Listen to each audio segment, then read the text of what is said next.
I'll get people tuning back. So I am live again. Sorry about that before. Don't know what happened. It seemed to definitely cut out. So I've started a new live stream. Hopefully I will get you all back from previous. I hope so anyway. It doesn't look as if I've got anybody at the minute. Look at my face now on that screen. That's frightening. So I'm back. Let's see if anyone joins us.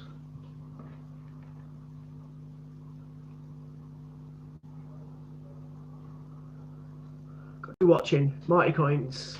Got me. Haha. Yeah. Great. So 3 watching. I think it's working again now. Is it frightening? What, the fact that it died on me? Not really. Just restart. Only joking. It's frightening. Look at the screen. That's not good. Hello? Hiya, mate. I had to restart it by the looks of it. Right? I've had to restart by the looks of it. I'm back on. Yeah, it looks like it definitely did freeze. I'm back on again now. Sue can only see my face apparently. Poor Sue. Yeah, it looks like it's definitely people joining me again. So don't know what happened there, mate, but it definitely froze. Oh, okay, because I'm not on it in a minute, so. That's all right. This one I haven't got. You need me, to be honest. No, not really. I'm watching the comments. There's a few people on. Well, there's 2 people on mainly at the minute. No, it says now there's 5 watching. It was 2 a second ago. It's now 6. Yeah, there's a few people watching there. Yeah, what happens every time you start up, the downside of freezing and stuff, starting again, but Yeah. the upside of that is when you start again, every time you start again, it sends a notification out to 3,000 people, so Ouch. they all get notified again and again and again that you're live streaming, which is not a bad thing, because anybody that's up suddenly gets a notification to say that you're on. That's true. That's true. It's also a bad thing though when anyone. It's also a bad thing that's anyone that's in bed and gets woken up by us. Oh, then they shouldn't have their phone on. Fair enough. Fair enough. In case people have just tuned in, I'm on to Ian. I can hear you in the background, mate, by the looks of it, because they're putting true Ian. So Ian. So I think they're talking to you in the background there, mate, as well. To be honest. So. Cool. So I'll keep an eye on the comments for you. My phone's on silent because That's all right. I mean, you know.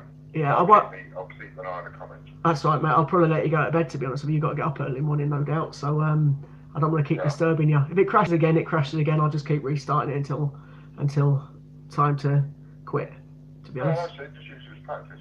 Yeah, absolutely. So I apologise, but I've got 9 people back on again. So anyone that is watching, I'll be with you in 2 seconds. I can see what's going on in the background now. They're all saying good night to you, mate. So good night, and I'll speak to you in a bit. Lovely. Take care. See you later. Night to everyone. Right, bye. So obviously it's not very nice when the stream goes down on you. It's a bit of an awkward situation. I can now read comments that are going on in the background, so it's good. It looks like it's all working again. If it happens again, I apologise. I know I'm not the only one. Nice chap Ian, absolutely brilliant guy, to be honest with you. He was one of the reasons I went to the Mint. It was to meet him in the first place, and sound bloke, absolutely brilliant. I say everyone that was at the Mint was absolutely brilliant. I've got my favourites that were there, but it's not nice to name favourites and not name favourites. But I think you can probably tell from the comments and things that I put on the people that I got on the most with. I might have said it a few times on here as well, but everybody that I met there was lovely, absolutely brilliant, all of them. And it'd be nice to meet some new people there again when we go back. Unfortunately, Mighty Group, I won't be having Sue with me. She'll be staying at home.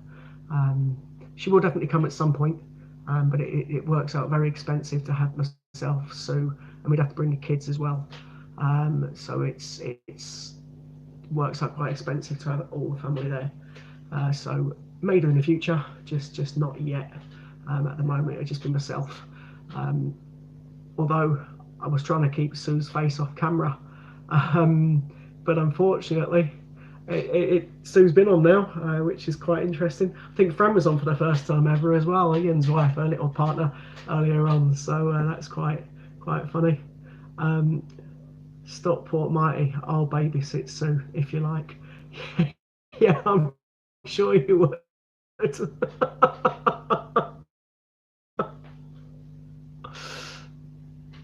Oh dear.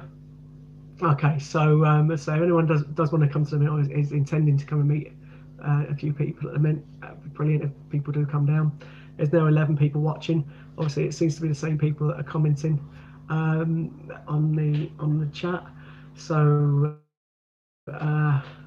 forgive me to say, unfortunately, lost stream, and we've had to restart.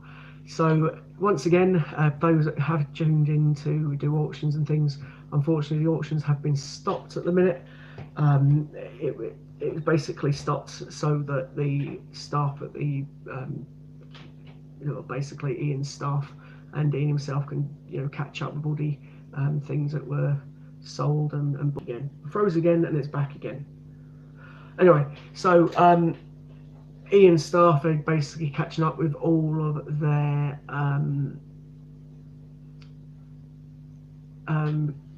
auctions that happened at the weekend.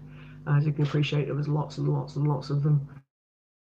So it's time to catch up and do a stock take, etc. The next live auctions will be happening on Friday the 1st. Yeah, I've noticed it's a bit glitchy. Max Coins, it's fine. It is back again though. So there is some live auctions again on Friday. These auctions will be for 1p's and 2p's. The ones that he's looking for are any that don't stick to a magnet. So what you need to do is get yourself some 1s and 2p's from the bank, run a magnet across them. Any that stick to the magnet, don't want those. Any that don't stick to the magnet are the ones that Ian wants, and he will let you exchange as a coin in the auctions. I'm not sure what he's auctioning, etc. In the meantime, while the auctions aren't going on, there is still previous codes available from other streams where you can get £3 off if you spend £4, etc.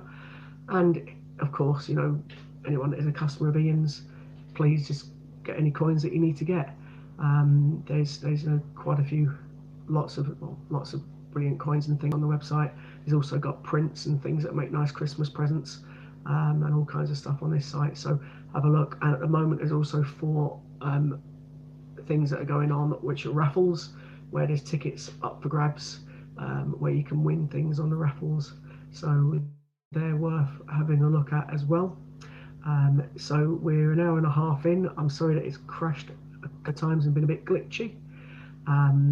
As I say, I apologise, there's not a lot I can do about that. It happens, unfortunately. It happens to a few of us. I know it happened to Steve the other day about 4 or 5 times, so I apologise. So back onto coins. If anybody is looking for coins and what kind of coins they're looking for, by all means it's time to put them out there. If you want to put any comments on, I'll have a look. And it'd be great to have a bit of catch up to see what coins people are after, what coins people are looking for.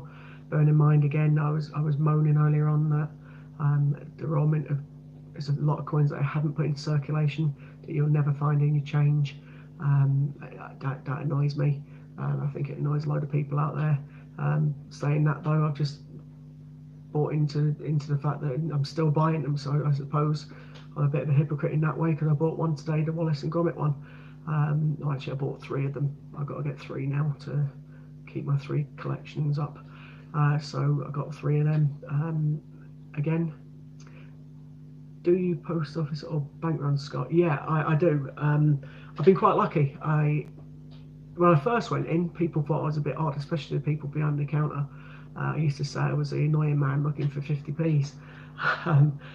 My bank now are quite used to me and they're quite lovely. So I use 2 different branches of Santander. One of them can be a bit awkward. They were a bit awkward with me yesterday. They only gave me 100. And 2, the other one is absolutely brilliant, and they give me quite a lot. And that bank also don't search through the coins. I've noticed that the one that doesn't give me as many, they tend to search for them first, I think, because I don't get that many commemorative from them. However, they don't search the Britannias and Shields, so you do occasionally get a few 2008s and Shield Britannias and a load of 2017 Shields, which is quite nice because not a lot of people hunt for them. They only go for the pictures. I also then have another bank which was quite nice. That's the one that I got my Q from, and a load of Olympics, and I tend to go those because they don't search for them. They literally just bag them up, and if I walk in, they keep them for me and give me them. So I tend to do those ones on a Thursday. So that's my best day. But the other one I tend to go on a Monday because it's in a town centre, and they get a lot of change from the shops. So there's certain days, certain banks that get more money in.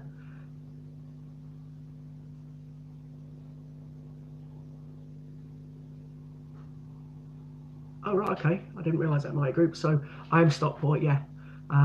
So when they have a release map, the A to Z map, it seems that the area did well in Sheffield. Always got letter I's. That's good. I'm not sure. So what letters we tend to get here. I don't look at the letters. I don't do the alphabets. I got those from the mint. I don't look at the letters. I don't do the alphabets. I got those from the mint the last time I went there.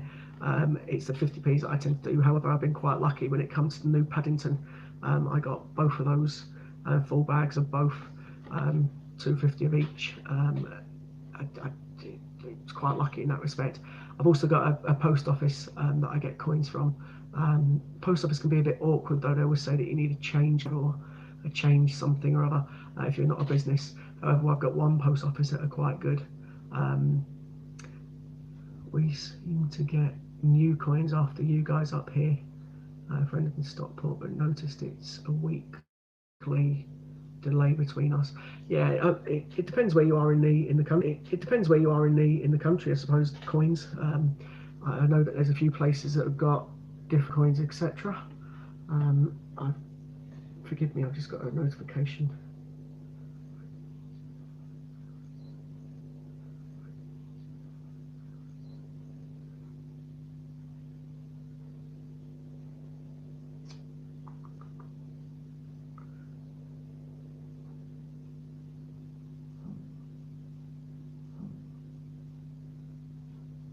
All right, sorry.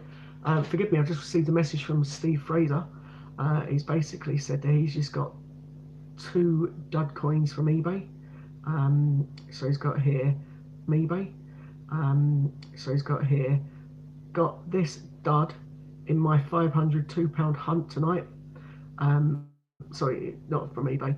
And it's some sort of Arabic coin being conned out of £2. I don't know if I can show you it. I don't know if you can see that on my phone. This is Steve Fraser. Dragon Lord Coins got that today from his bank and his coin run. He's got conned. So I say there's lots of people out there, unfortunately, that aren't as honest as what a few of us are here. So just be careful out there, anybody that's getting coins, etc. Because as I say, there's unfortunately lots of ungenuine people out there, which is quite annoying, especially if you're spending, as it may be, hard-earned money to get the coins.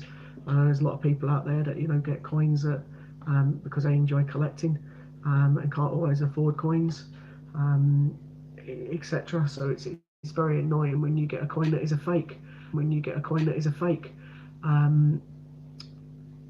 Has anyone ever found a Toshi on a bank run? I'm not sure what a Toshi is, to be honest. Like the AA01 banknotes in Stockport, as the Dodd one after travel to Bank in England. I think the £5 notes, I'm sure there might be some of them on Ian's website as well. So from memory, I think he sells he definitely does sell banknotes. I know he had certain banknotes with the earlier numbers on his website as well. So it's definitely worth having a look, and say at Ian's website if you're looking for certain notes, etc. that might have been out there. There's definitely lots out there. There's definitely lots of £2 coins and things that are a bit dodgy. Oh, it's a £2 coin, is it? That coin before. Thanks. So I'm not very good at £2 coins. I'm quite good at my 50p. Well, I know me 50p's and no mintages for 50p's because I collect them. I know me 50p's and no mintages for 50p's because I collect them. That's what I look for. The other ones I don't know that much about. Oh, somebody else has just joined us. Put a note on, please.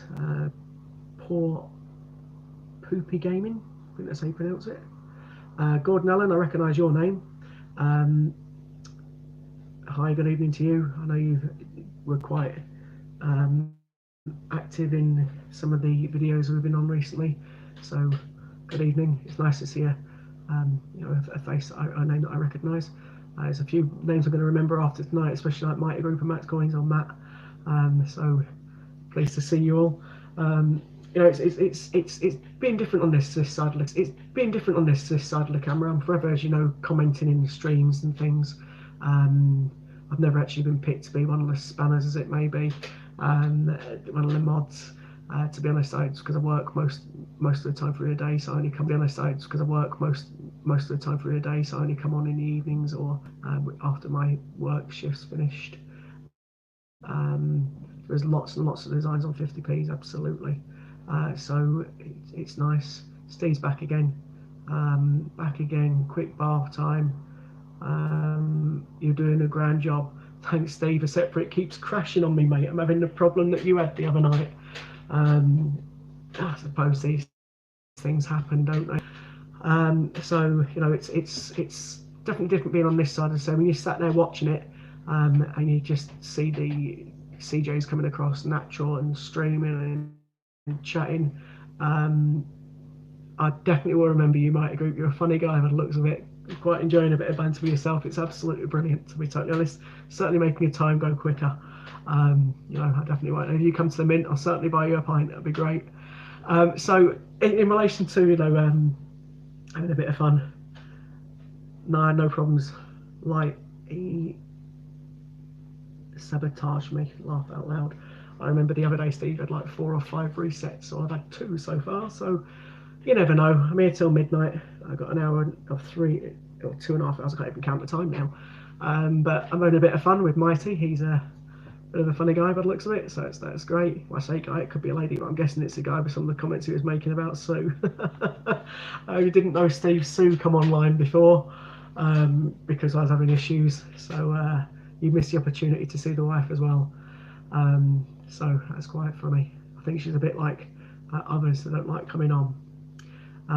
Matt, take care. Nice to speak to you. See you later. Thanks very much.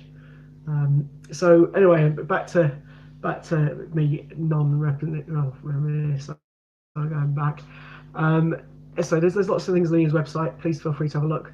If you do, you certainly help, love. You certainly help, love. You help me all the time. So in relation to, I won't be there at the Mint, Scott. I'll be busy babysitting. Very good. So as I say, there's good. So as I say, there's sale on Ian's website. But if they aren't always available on Ian's website, then please feel free visit Dragon Lord Coins. They're available possibly on his as well, especially some of the rare Olympic ones that Ian has sold out of are available on Steve's website. There will be another time, plus there is always a rewind. Good point, Steve. You can see it. She's now stuck on YouTube forever and ever and ever. Gordon Allen, newbie to the Great British Coin Hunt. Only met Ian at the Mint a few weeks ago. He gave his wife a CEO as she couldn't. Oh, it was you, Gordon. I was there. I was there. I remember it. I've mentioned you on a couple of streams. I've mentioned you on a couple of streams. I don't know names and things. Ian, he was there. Yeah, I was. Well, you probably saw my face in the background. You didn't know I was with Ian. So it was your good lady that couldn't get around the Mint due to the pain, and he helped her with the coin. Is that yourself, Gordon? Because if it is, I'm so glad Ian managed to help your other half out. He is a gent, absolutely. He is a gent, absolutely. So it's quite. It was great. It was really nice that. So I say I've mentioned it a couple of times in certainly a couple of my streams. What I've mentioned it a couple of times in certainly a couple of my streams. What the Mint did. I hope you don't mind me mentioning, Gordon, if it was yourself. It was a lady who was booked to go around the Mint. She paid to get a strike your own coin, and as she went around the Mint, she was in too much pain and she had to leave. Unfortunately, the Mint wouldn't allow her to get a strike your own, which I felt was absolutely disgusting. Ian did as well, to be honest. And what happened then was Ian realised that fact and gave her one of his strike your owns, which was obviously absolutely brilliant. When Ian first said about that experience that we had, he didn't say that he gave the coin. I can tell that Ian gave her the coin. I can confirm that 100%. And you got the shirt in the auction. Brilliant. So that means you've got my signature on his top right hand corner of the shirt. Yeah, so I say it was absolutely disgusting what they did to Gordon's wife. So she should have got a coin, strike your own. She paid for it. Why couldn't she have it? Absolutely disgusting. And so Ian, give her one of his, which was a really nice gesture. She should have got one. I know they give her the money back, but still, it took a mick. You pay all that money to go and see the experience, and then they don't let you strike your own coin. Absolutely disgusting. It was horrible thing to see. So that was the one thing the only bad thing I could say about the Mint experience. The rest of the Mint itself was brilliant. The staff were lovely. It's just that one thing that should never have happened, to be honest. So yeah, I'm glad that Ian sorted out your wife, Alan, with a coin. Absolutely brilliant, and hats off to Ian. He's a diamond, nice guy. There's a few of us about. He's definitely one of the nice ones. Let's say Dragon Steve Fraser, another good guy. There's definitely a few of us out there. The ones I say I've met, I thoroughly had a great time at the Mint.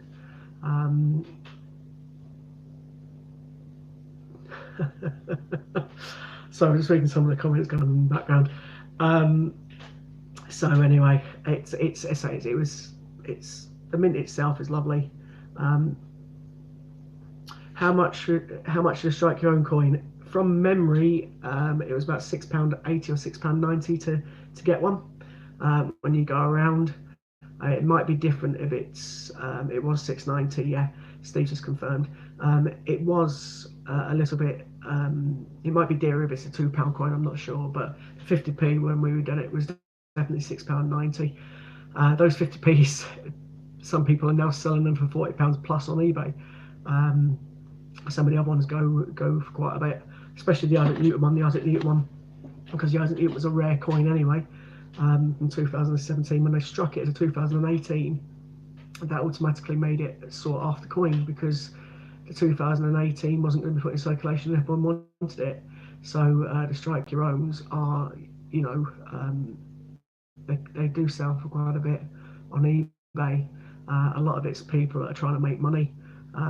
It's a bit annoying. Oh, you have to go on a tour as well, to get the strike your own. So it's it's worth getting strike your own, definitely, if you go. So let me just read one of these comments that Gordon's put on. So he went to the Mint all the way from Yorkshire to do the strike your own, and yeah, it's a long way to travel. Obviously, I come from Manchester, Stockport, as I say, and it was a trek for me. So I can imagine it's a trek for anybody. Some of the guys on the trip actually come from Scotland, which was a long way to go. I mean, Dean, my family collects. Graham come by plane, bus, and automobile, as I put on their video. So there's definitely people out there. It's out of sync on my phone. It's fine, so you can turn off and come down if you want. Not a problem. If you want to watch me, for some reason, it's a bit weird watching your husband stream on telly, but anyway.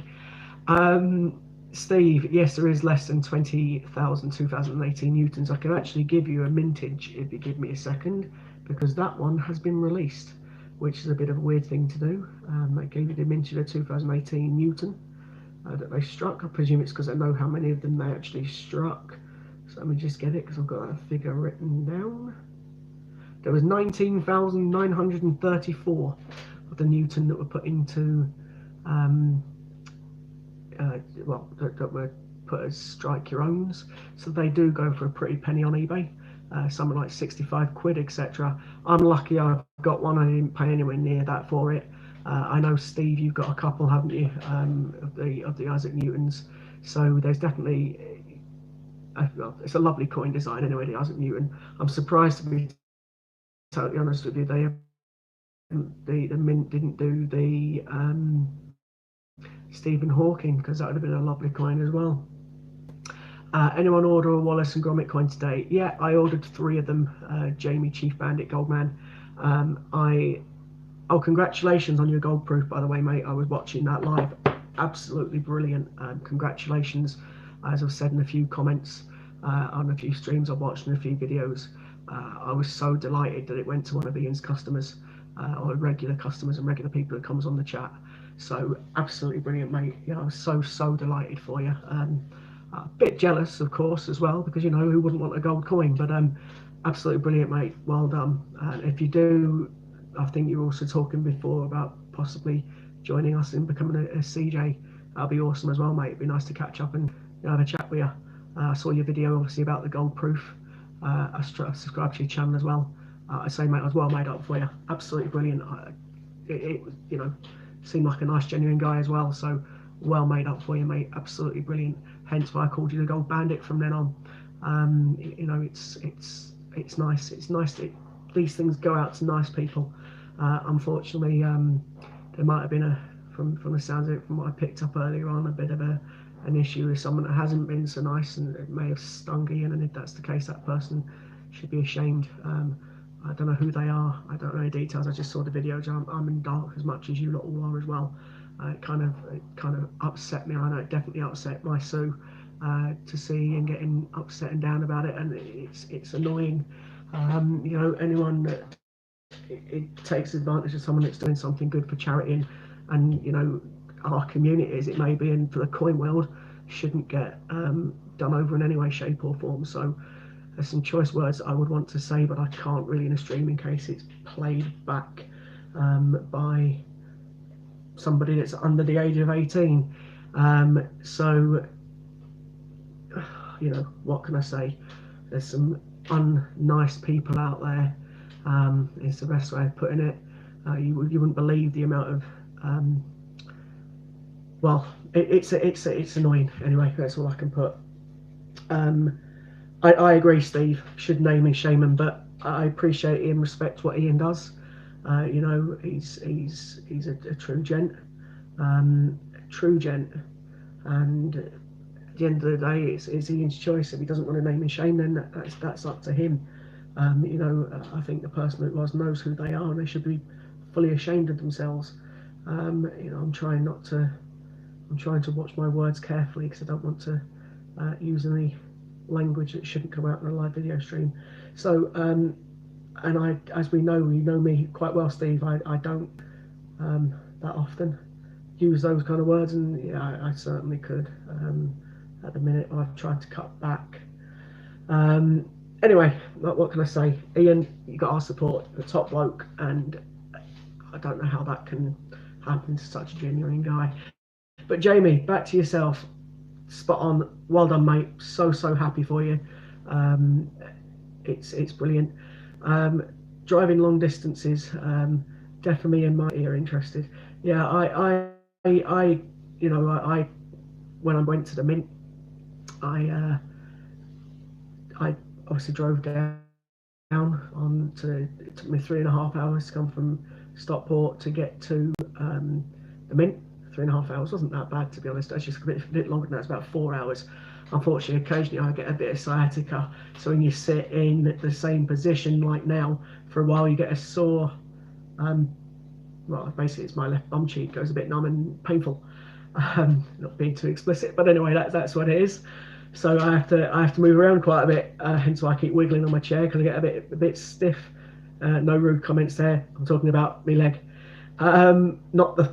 Anyway, forget that. So yeah, so I do unfortunately get a little bit of sciatica. So I drove to the Mint the first time, met people, and then I gave Ian a lift to Weymouth, and then drove home from Weymouth, and that was absolutely brilliant. I wanted to make sure Ian got home safely. I also, was more than happy to do it, and I'll do it again, and he knows I will. So that's not a problem. I think Ian's a top bloke, and I'll do anything, to be honest with you, anything to help him that I can do. So that's pretty much that.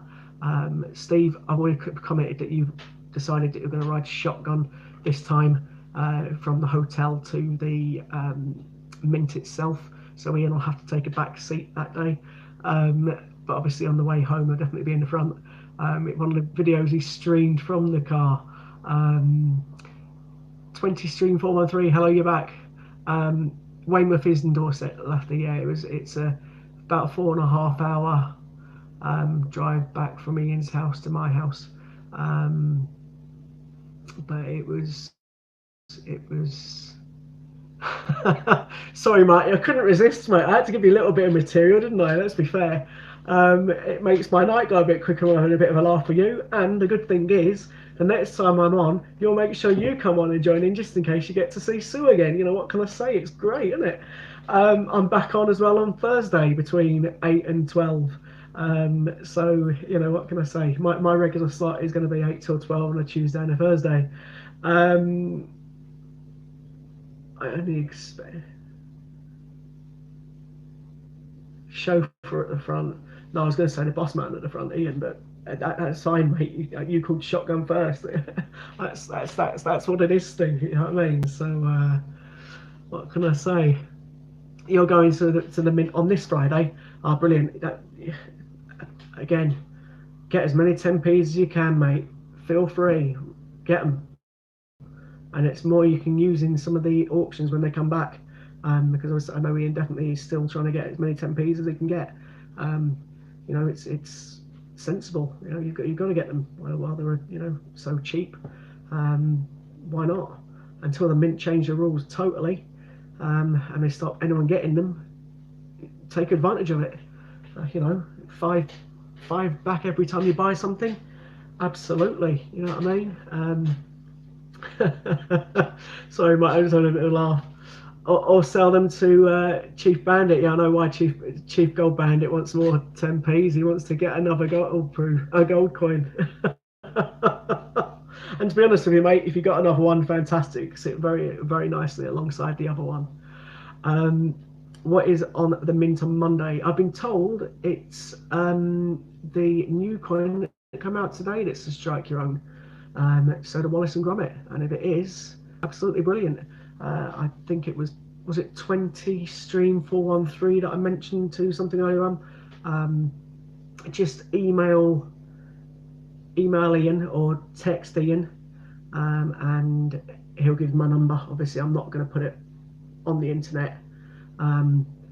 If you are a streamer and one of Ian's members, the other guy I'm thinking you are that was outside the Mint, then definitely get my number off Ian, mate, and I'll be more than happy or interested to get a strike on off you. Obviously a little bit hopefully cheaper than they do on them on eBay, but yeah, definitely. I want the 50p's. I only do 50p's. That's all I'm after. No, hold on. No, is the Mint closed on public Monday? Guess some VIP is visited for a private tour. Possibly, I don't know. Just seen on eBay, Wallace and Gromit strike your own at 30 quid with 8 bits. Still hours to go. Yeah, as I say, they're going to go for quite expensive. But obviously, if you live near the Mint, like some of Ian's customers do, and you're happy to help out, then let us know. But I'll more than happily, if it was 20 stream 4 I spoke to earlier, get number of Ian, and I'll more than happily take one off your hands if you can get one. But obviously, I'll give you more than you can get for the mint. I've got to make it worth your while. But obviously, try and keep it a little bit lower than the eBay prices. But you know, it is what it is. I say I definitely want one. If I have to get one from eBay, I just don't trust eBay. I don't trust everybody on eBay. There is certain people on eBay that are obviously lovely and great. Steve Fraser himself goes on eBay and sells on eBay, and again, I trust Steve. So not everybody out there is as I say, there's unfortunately, it's one of those things, isn't it? You have those people that go on eBay, and you have one, and only one person does something dodgy, and it puts other people off. And it's one person that gives everyone else a bad name. So I don't want to offend anybody. There's lots of lovely people out there on eBay, hundreds of them. It's just unfortunately there's a few scammers out there, and I don't like scammers. I don't like anyone that tries to con you.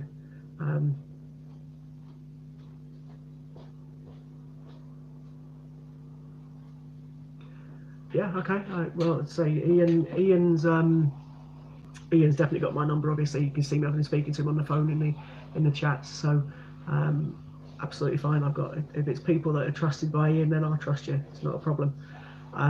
So Disney, Disney, welcome back. So thanks for a reminder about the 1 o'clock tour. Just realised it was the first, just the 25th, and hadn't booked on the tour. Now I'm looking forward to it. Yeah, I'm looking forward to it as well. It'll be good.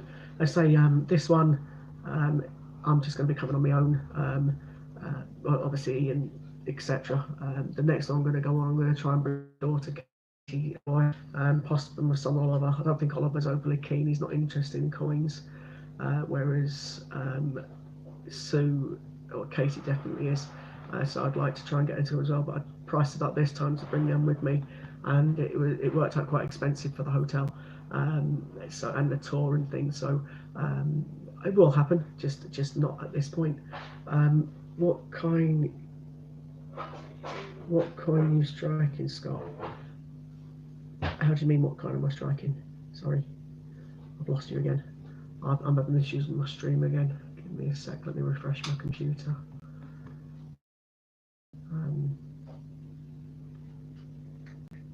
There we go. I think my actual tablet's still working. I think it's just my laptop in the background that's a bit slow again. We're not having more issues. Got the watches back up to 16. Walk slower, slow. Who's saying that? Mighty again. Okay. With me? I don't know. You had to refresh. Yeah, I did as well after I've had a few problems. So Disney Prince, when you go, it'd be nice to meet you all. There's Sue in the background again. Bye, Sue. No, I'm not getting. No, not actually. I can now see you on the screen above my head because there's a delay on it. Anyway, moving swiftly along. Right, Gordon's put a comment on. Yeah, I've done on eBay, bought 40 top 50p's and got 2019s and no returns. Yeah, unfortunately, I say there's people out there that do. I can tell you one story of someone that we know that comes on this channel that streams and is one of the CJs that is definitely very reliable. I'm not talking about Steve, obviously Steve is, but Dean once sold a coin on eBay. He sold a coin which was a genuine Kew Gardens. He got it, he used his white gloves and everything, got it out of a proof set, sold it as a proof one of the proof ones on eBay. Genuine coin, no doubt whatsoever. And it was, you know, he sold it. When he sent it to the customer said it's not a genuine one. He took it to some guy who verified it, it wasn't genuine, which is a load of rubbish because I know Dean wouldn't do that. So he sent a proper one out, and this guy sent it back, and it was no longer in the condition that Dean sent it to. It was the same coin. Well, he thinks it was the same coin because it was definitely a genuine one. He got back, it's just it wasn't in the same condition. So I don't know what happened there, but it seems as if the person got the coin, dropped it, thought, oh sugar, and then sent it back and tried to get his money back, which he did, obviously because Dean gave him a refund. And again, you just have to be careful because it's not just a buyers that are dodgy. Unfortunately, sometimes you get the sellers that are dodgy. Unfortunately, you get buyers that are dodgy as well. Anyway, so Steve just put a comment on too many fakes knocking around. Some class M, others souvenir, and space fillers. In the small print, it's simply counterfeit currency and should be stamped out by eBay. There you go. There's speaking a policeman. For those that don't know, Steve is a policeman. Soon to be retired, but he is a policeman. So yeah, totally agree. It's illegal, but unfortunately the laws on eBay don't seem to stop people selling counterfeit or dodgy ones. Souvenir coins. I don't know, people can claim on PayPal possibly. So there is definitely things been put in since lots of things have been happening. I've got a souvenir coin, a 92, 93, and I've obviously got a genuine 92. Well, I've got two of them, but 92, 93s. And you can tell the difference. You really can tell the difference between the two. One of them it looks like a toy coin, and the other one looks like what is the real coin. One's a lot heavier than the other one is. One's a lot shinier. The fake one's shinier than the other one because obviously the one was in circulation and it wasn't as shiny. So yeah, be careful. There is definitely a few people out there that aren't as trustworthy on eBay. Jamie, let's just see. I tried to buy a package of coins, but more expensive. But at least you know it's real. Yeah, true. Unfortunately, though, if you want the real coin, like the Q, you're going to have to pay money for it. So, you know, it's some coins are good to have as a space filler, especially as there's low mintage out there. There's a lot of people looking for them. So yeah, Gordon, I hope best luck to you. You do get refunds and things. It's not nice to be stung, as we all know. I don't want to get back onto that subject because it winds me up. So anyway, what can I say? There's definitely what's super something about got more hair. Well, obviously you got more hair than me. You're a lady and I'm bald. It is what it is. I was born this way. That's life. I wasn't always fat. I am now. Don't care. It is what it is. Anyway, yeah, it's just a bit annoying when you say, for example, want to buy Kew Gardens or something. The only thing I would say is seriously think about it. If you look on eBay, how many people claim to be selling a genuine 2009 Kew Gardens? How many people out there claim to be selling a genuine one? How do you know those people? Or if you do look at it, how many of those people have got the same picture of the same coin on? Because they've taken somebody else's picture and listed it as their coin. Unfortunately, that happens. It happens quite a lot. And you don't know that you're buying a genuine one. So there is some people out there saying that do definitely sell genuine ones. Dean sold a genuine one. I know I've got genuine ones. I wouldn't sell mine, but I know I've got genuine ones because I made sure that I researched them and got them. I was lucky and got one. Didn't realise it was real until I had it verified, and then there was two more, and I obviously knew what to look for. I bought one of Ian's guides as well just recently, just to reconfirm my thoughts to make sure I'm 100% correct. Again, Ian sells guides that tell you the what coins to look for, what coins are low mintage, how to spot the real Q. There's videos on YouTube as well, how to spot a real Kew Gardens. I'm trying to think of the guy's name. Young lad sells coin books. UK Coin Hunt. He's got a video on YouTube that tells you how to spot a fake. I think the young ladies at Change Checker put a video on how to spot a fake. There's definitely people out there that know how to spot fake coins. Just be careful is all I can say. Just be careful. I know I keep going over old ground. It just winds me up. It's something. It's a bugbear. You're spending hard-earned money on a coin you think is real. Sometimes they can run into hundreds of pounds of special Kew Gardens, etc. And then people just don't.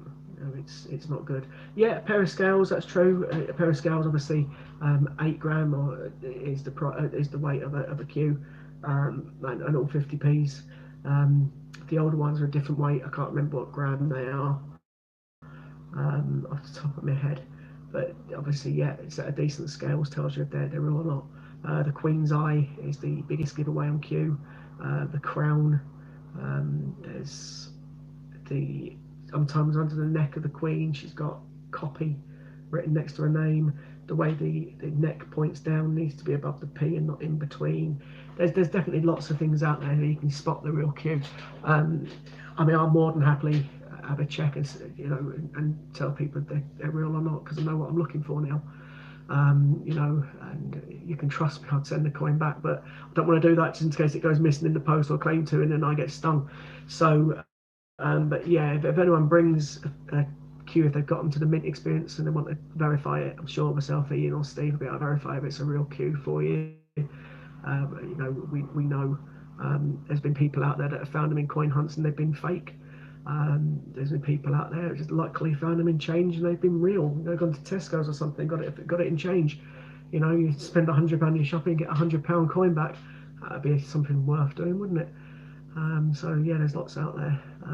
Bungle has had some great copies weighing the correct amount. Yeah, so I'm saying there's definitely it's not just the weight of them. There's other things as well. Hold on, let's have a quick look at what Steve's put. Isle of Man only ever produce low quantities of all of their coinage. Probably every coin they have ever produced, I think, is lower mintage than 210,000. They only have a small island, so limited requirements. Yeah, hence why a lot of people want the other currency coin, not other currency, sorry, Channel Island coins as they may be. I've got a few Channel Island coins. I don't really collect them. I've got a few TT ones and a few others, as you know, Steve. But Steve himself collects quite a few of them. Yeah, I've got a 97 TT. I've actually found that in change. I've got a couple of other lower TT. I've got the anniversary TT and a different one as well. There's definitely a few coins out there. As I say, when it comes to coins of different islands, as it may be, Steve Fraser, Ian sell them on their website, so certainly check them out if you're after any of those coins. Or ideally get a friend that lives on one of those islands or goes there, like the LDTT race and things like that, and so if they can bring you any back. It'd be very interesting to go to somewhere like to Isle of Man and doing a coin hunt or a coin run, and you probably get tons of them in there for a £250 bag of coins. That could be an interesting thing that we could all do one day, Steve and Ian. Go to Isle of Man, get a couple of bags on theirs and do a couple of coin hunts there and see if we can get some worth a few quid for you both there. That's something, territories coins. That's the word I was looking for. Yeah. So there's a few out there. So it's definitely worth looking or thinking about doing Isle of Man, see what we can get. But yeah, so I don't know too much about them, but Steve, I'm sure you do. So you can possibly, might be an idea, Steve, to go over those in one of your videos, mate, in one of your streams. In a bit, Jamie. Yeah, so you could possibly do that, mate. Go on one of your streams and start talking to people about coins and territories. You've got a few of them, Steve. It's well worth putting it out there. Obviously, you sell them, and I know Ian sells them, so it's definitely worth mentioning. There's lots of people on there that get coins and coin collectors, sell coins. There's a few that I say the ones that I tend to trust are people I know now from here.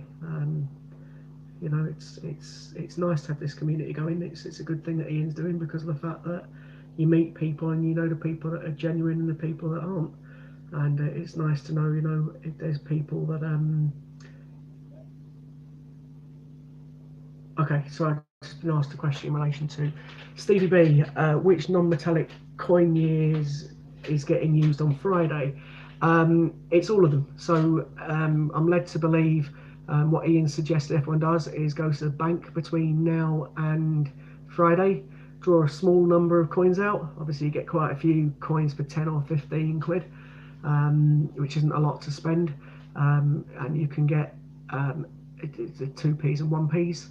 The quickest trick, Ian said, is obviously get your magnet, a baking tray, run it across the top, and then stick to the baking tray.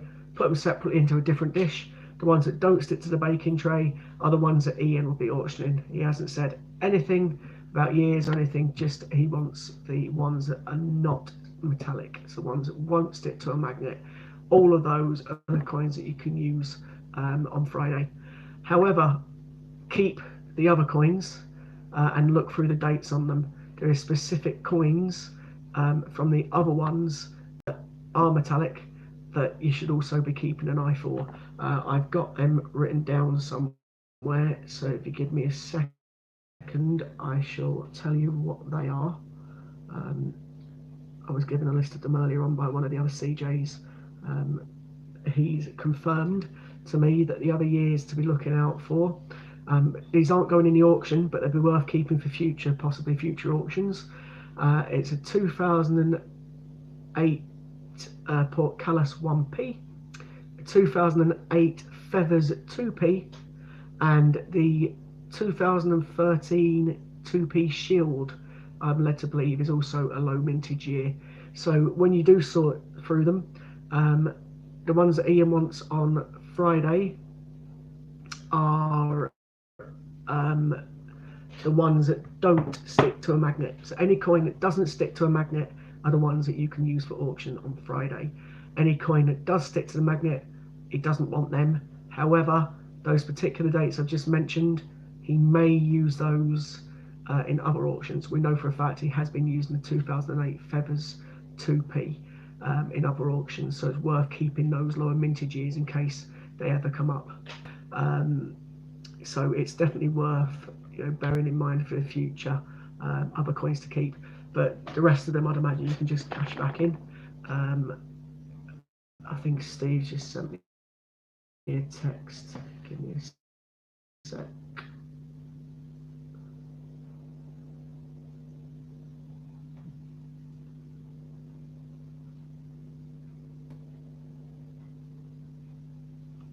Okay, Steve's just suggested that I show you this guide, so I will just put it up on the screen now. I haven't got one. I've seen them. I'll tell you how I get my figures in a minute, but this is a guide that Steve suggests that people should possibly get. So you can see it says the 50p guide 2019. So Steve Fraser just confirmed that it might be worth potentially getting that guide in the future. Look at my guide, or the thing I use to get my coins. There's an app on my telephone, and it's called Check Your Change, and I use that to get the mintage. However, Ian does sell guides of coins. Yeah, I'll show you again. Ian does sell guides of coins, and so it's that. So Ian does it does sell guides. It does it for all the coins, 1p, 2p, 10p, etc. It's definitely worth. Well, they're very cheap, the guides, and they're very accurate because Ian spends time researching them. I think he's going to update a couple of them as well. But it'd be quite funny though if one's produced in the future. It says the Peter Rabbit 2018 is the lowest coin in circulation with 400. That would be the ultimate goal, and definitely something I want to happen.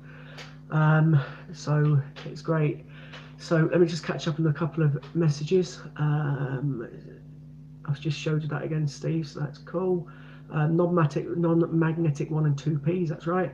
Dragon Law coins, Steve just put, he got this from eBay's Andrew's coin, includes territories and all coloured. Okay, that's all, it's fine. So basically that guide that Steve just put on has confirmed that it shows the territories as well. I haven't got one, but that's great.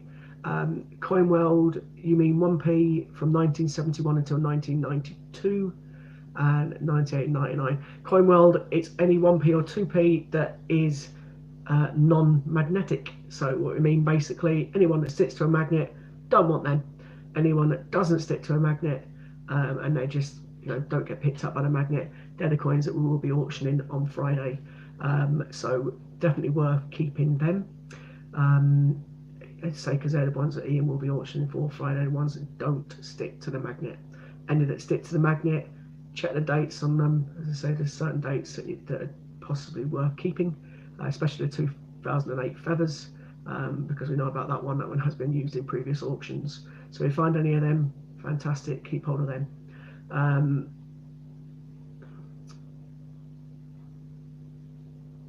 Are you a welder by trade? All right, cool, fantastic, that's great. So you know, if you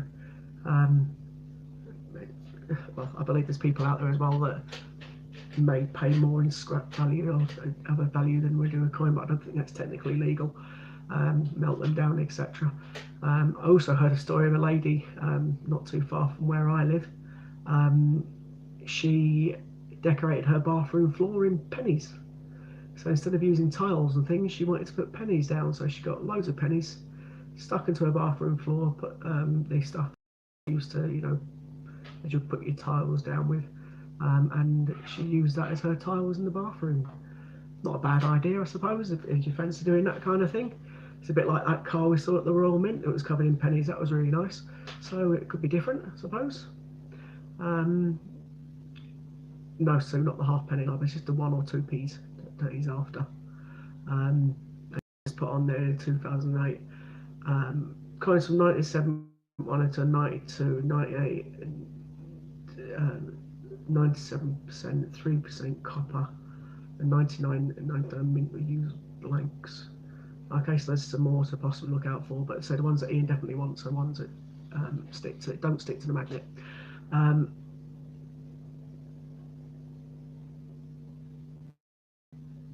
All right, Rise 9 units. Ken, I frozen again. I'm back. Can people see me? I froze again. Am I there? Can anybody see me?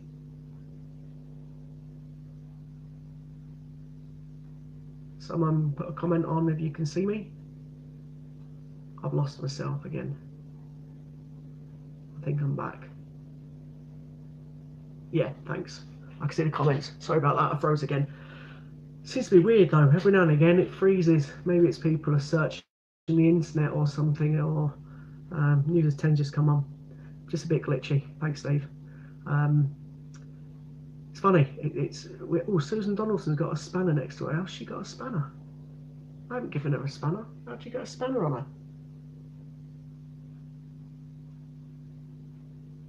Don't know, let's take her off. You click on her name? Don't know. Oh, I don't know. Got to get someone to sort it out. I haven't put a spanner on her, but somehow she has. Yeah, it's spanner, so it means that you're one of the moderators. I haven't put it on you. I don't know how you've got a spanner on you, but I'm sure Ian can take it off tomorrow. Unless Steve knows how to do it. Pass.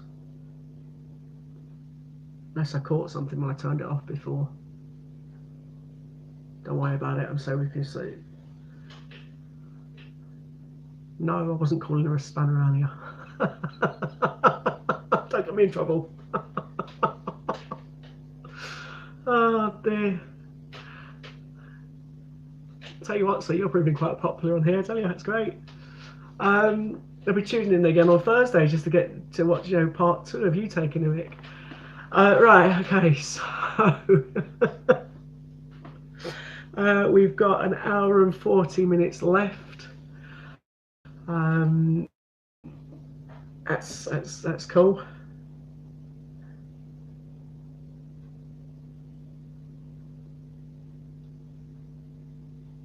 Is a big tool. I don't follow that. So go to the 3 dots, right of her name, then right click, then you can remove from being a mod.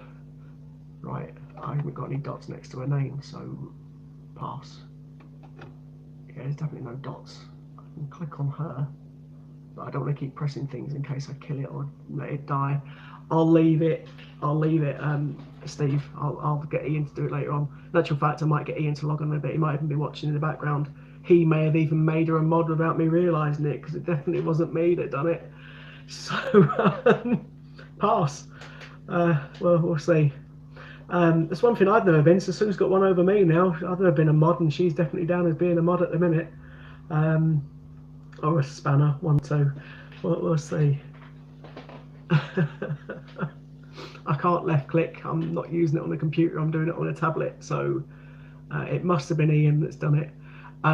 So a mod is one of the moderators. So basically, while there's a CJ on like myself in the background, there's normally someone that sits there that can remove messages if people are being nasty about the CJ or nasty about Ian. They can also they do the countdowns and things on auctions and stuff like that. So it basically gives you rights to do things on the page. So it can only be put on by Ian or the person who's hosting. It definitely wasn't done by me, so I'm guessing it must have been Ian that done it. So pass. Don't worry about it. It's nice to see a little bit of blue in there. Normally Steve that's got the blue next to his name. Oh, there you go. So Steve just said you can sin bin people and fully block them. So you've got the power in your hands now, dear. You can't do it to me because obviously you can't do it to me because that's just not going to be allowed. Right. Okay. So that's just gone off the subject. I'm sorry. I just noticed there was a spanner on the site. It was a bit different. So going back to coins, moving swiftly along. Just a very quick reminder. Ian doesn't just sell coins on his website. He's also got prints that make nice Christmas presents for people. There's also some raffles that are going on. You can find them literally under TBGCH raffles, and they're pictures of Casper, who some of you might have seen in the background previously, and you'll see them on there. Yeah, but I don't see any more messages. I know why Sue's taking you off.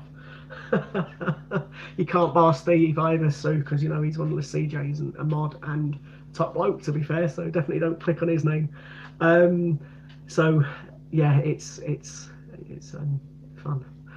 So yeah, in relation to coins and things, it's like this whole point of it. Have a look on Ian's website, absolutely brilliant.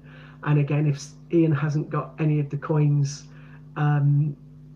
that you haven't got, Steve may have them, especially some of the Olympic ones. I know he's got the football one, for example. So yeah, definitely have a check of Steve's website if you're after any Olympic football coins. He's definitely got them, because that's the hardest one, as we all know. I'm going to bed soon, so that'll be okay. Okay, fair enough. Right, so yeah, any coins, have a look on Steve or Ian's website, and then if he hasn't got them, check Steve and he may have them as well.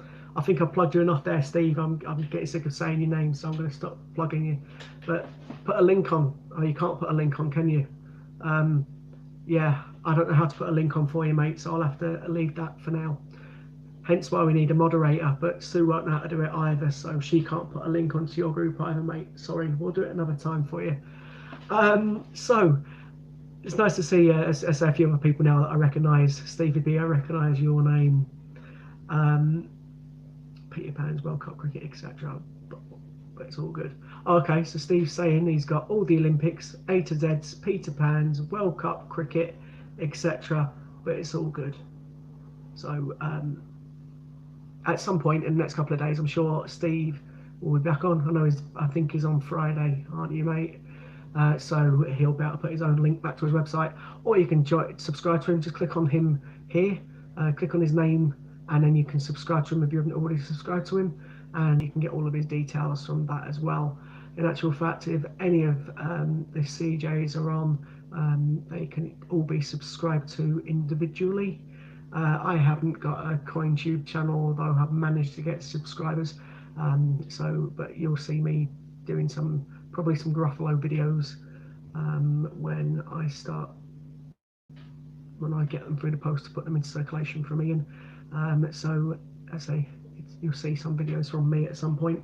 I was also tempted to start filming some of my 50p coin hunts, except for I haven't got a camera that can hold my phone here so you can see my hands.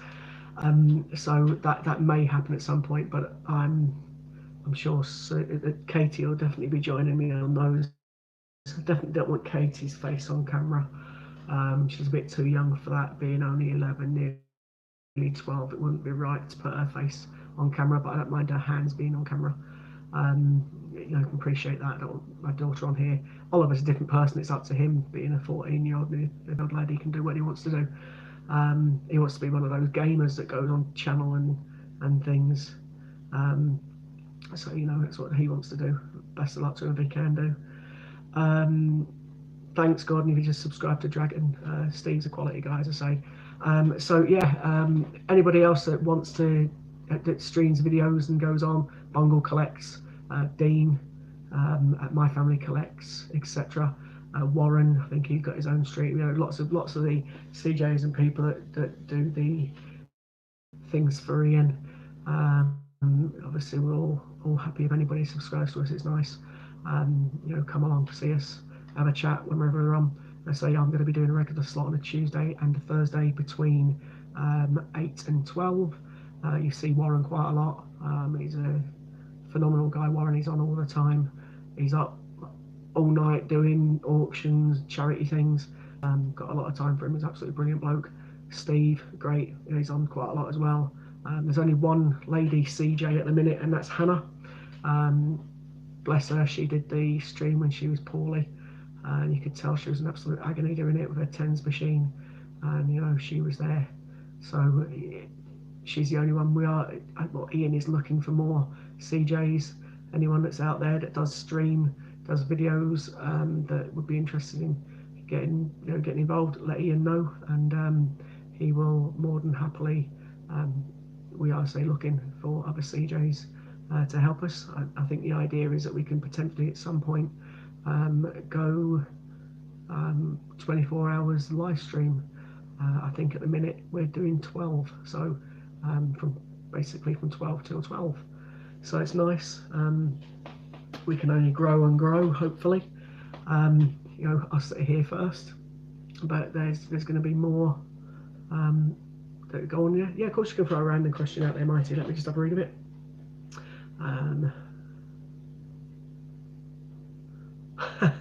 It's a good question. That I don't know. I'll put it out there, so you can probably all see it on the screen anyway. How many coin collectors out there collect Lego? As most people I know who do coins also collect Lego. I'm worried if it's how the mind works in us collectors. It's a very valid point. I was very big into Lego when I was a kid, as my parents have vouched for. I had tons of it, absolutely tons of it. I used to love building it, all kinds of things. Some of the old sets I had are now worth a fortune. Unfortunately, me being me, I didn't keep them. You know, it's like the old Star Wars things. I had a load of them as well and didn't keep that, and I should have done because they're worth an absolute fortune now. So I'm guessing quite a few people out there would collect Lego. I've got some Lego that I've kept from Oliver when he was a kid. So yeah, I have to imagine there's quite a few out there that do it. Other people can comment if they collected Lego as well, but I definitely did. My son collects Lego, hates standing on it. Yes, I totally agree with that, Cornwell. It is painful if you stand on it. Gordon says no, he doesn't collect Lego, but he collects marbles. He's got over 2,000. Does that count? It's a collection of some kind? Yeah, why not? The original collectors were stamps, weren't they? Lots of people used to collect stamps. I think Ian started once by the time collecting stamps. Steve does Harry Potter Lego. Steve, with you, that doesn't surprise me, to be honest with you, mate. If you did a Lord of the Rings one, you probably snapped that up as well. You know, so that's fine. Sci-fi, and that band that I can't remember the life of Muse. That was it. That's what you're into, mate. I remember. You've got a wall covered in Funko Pops, hundreds of them. What the heck are Funko Pops? Never heard of them. Never heard of them. Tell you what, when the screen freezes, it doesn't half freeze in some funny places. I pull some funny faces when I'm looking in the background. Anyway, lots of my marbles years ago. Oh, you lost your marbles years ago. To be honest with you, mate, so did I. So definitely did when she married me. So, you know, what can I say? Pop Coin King Stevie B. Look at my name. Pop Coin King. You a DJ? You have to tell me what Popcoin King means. I don't know, Steve.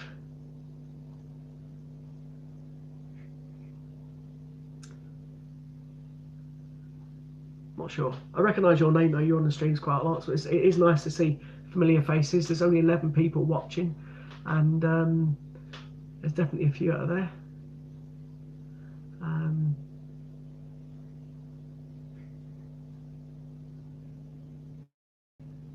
Oh, right, Funky Pop. Get it now. I'm a bit slow on the uptake, clearly. I've got to ask you a question if you're a DJ. Do you do the vinyl or do you use virtual? I think you know what I mean by that if you are. Just out of curiosity. Or new Mark.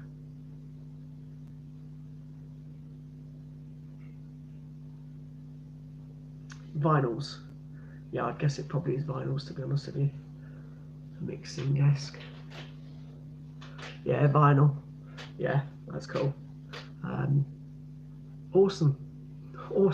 Got all kinds of people on it. It's absolutely brilliant. I say it's nice to see familiar names. Absolutely. I didn't think there was going to be many people on tonight with myself between the late shift or the end shift as it is for the day. It's definitely nice to have some people on there. It's obviously not just about coins. To be honest, I didn't know once Ian said the auctions were suspended for a bit. I didn't have a clue what I was going to be talking about for 4 hours. I've done 2.5, and it's flown by, to be honest with you. So it's nice to have a chat, learn a bit more about some of the people that we, talk to. At least from now on, when people see my name on the screen, they'll know what I look like. Poor you, but at least you know. And if you do come and meet us at the Mint, you'll be able to say hi, Scott, and I won't have a clue who you are unless you've been on here. But that'd be quite interesting. So yeah, nice. So anyway, back to the coins. Every 15 minutes I throw a joke in. That's great, mate. It'll keep me entertained, keep me giggling. That's brilliant, absolutely brilliant. If there is any coins or things that people do want to know on mintage years, 50p's and things, just give us a shout and I'll let you know. That's absolutely fine. Now Steve's on, I know he can help in the background in relation to chatting and things because he knows quite a bit about coins as well. So it's good, as I say, to have people out there. I don't need to plug everybody again or mention again about the auction that's coming on Friday. As you know, we are doing a 1p and 2p auction on Friday. I say we, Ian is, I think Steve's going to be part of that. There's also the Mint trip that we've got planned coming up, etc. I'm glad that I've been on tonight and learned that the new 50p that's come out, or from today, Wallace and Gromit, is being made to strike your own. So I say would like to get one of them at some point. That'll be quite nice. I'll be going down to the Mint to get one though. I'll probably just buy one. Hopefully from somebody on here. If not, then it'll be trying to get one off eBay. Say certain things. Hi there, Suzanne, you're back. What time does the auction start on Friday? At the moment, we're doing streams between the hours of 12 p.m, so 12 midday, to 12 a.m. So basically, I'm on till 12 o'clock tonight. It was on, Warren started at 12 o'clock today. So we tend to start 12 noon right the way through to 12 at night. So it'll be between those hours, 12 hours at the minute. We are hopefully, if we get more people to join and become CJ, going to be trying to do 24 hours at some point, but at the moment it's only 12 hours that we're doing. So it will definitely be starting at 12 o'clock. And remember, it's any 1 or 2p that doesn't stick to a magnet. So it's the ones that don't stick to magnet. A dual dated silver proof, a fortune. The normal dual date 92, 93, 50p, if that's what you're talking about, Gordon, they go for about 50, 60 quid on eBay. So if you've got a silver proof one, then I'm guessing it will be quite a lot of money. I couldn't tell you the exact date, the exact amount, but it'll be a lot because of the normal coin goes for quite a lot. The silver proof would go for more. If anyone's got the gold proof, then you're looking at an awful lot of money. So bearing in mind the dual date 50p is rarer than Q, which people don't realise. So obviously, if you think about it, when Q was released in 2009, you had the 210,000 they put in circulation, plus then you had all the proof sets that were put out there, and you're looking at least double the amount they put in circulation. So you're looking at around about 500,000 proper genuine Kew Gardens that are out there, possibly a few more, but around about that figure. Whereas back in the day, in 92, 93, there was some proof sets, but there wasn't as many. And the coin itself was only like 100 odd thousand put into mintage. So 38 quid was more than a bargain if it's a genuine silver proof, mate. 100% yes. Absolutely. There you go, Steve, it's confirmed. There was 109,000 of the normal one put in circulation. So it was officially the rarest coin ever put in circulation. I suppose in the eyes of the Royal Mint, it still is. In my eyes, it isn't. It's the puddle dot that Ian's put in circulation. But yeah, it was a very low mintage, mate. So, Gordon, if you've got a silver proof, it was more than a bargain at 38 quid, definitely. I'd say the normal one sells for about £50 on eBay. Yeah, definitely worth keeping. 12 watching. I've got it as 10, but that's cool. That's fine. It's definitely good to see more people watching. I was saying before, Gordon, as well, that I've got a souvenir coin. I won't say how I come by it, but I've got a souvenir coin that was 92, 93 dual date. I say souvenir. It's a fake, obviously, but a souvenir coin. That's the terminology I'm going to use because I don't get into trouble if I use souvenir. So I've got one of them, and I've got obviously a couple of the original one. One of my original ones I got when I was a kid. I was very, very lucky. It was kept for me by my mum, which I didn't realise until I said to her I started collecting coins and she gave it to me, which was lovely. And that's now with the rest of my coins in my collection. And then the other one I acquired, and I say they go for around about £50 on eBay. But you can tell the difference between a real one and a fake one, or a souvenir one, sorry. The Queen looks totally different on the souvenir. The weight is totally different. The shininess of the souvenir, it doesn't even look like, it looks like plastic, the souvenir one.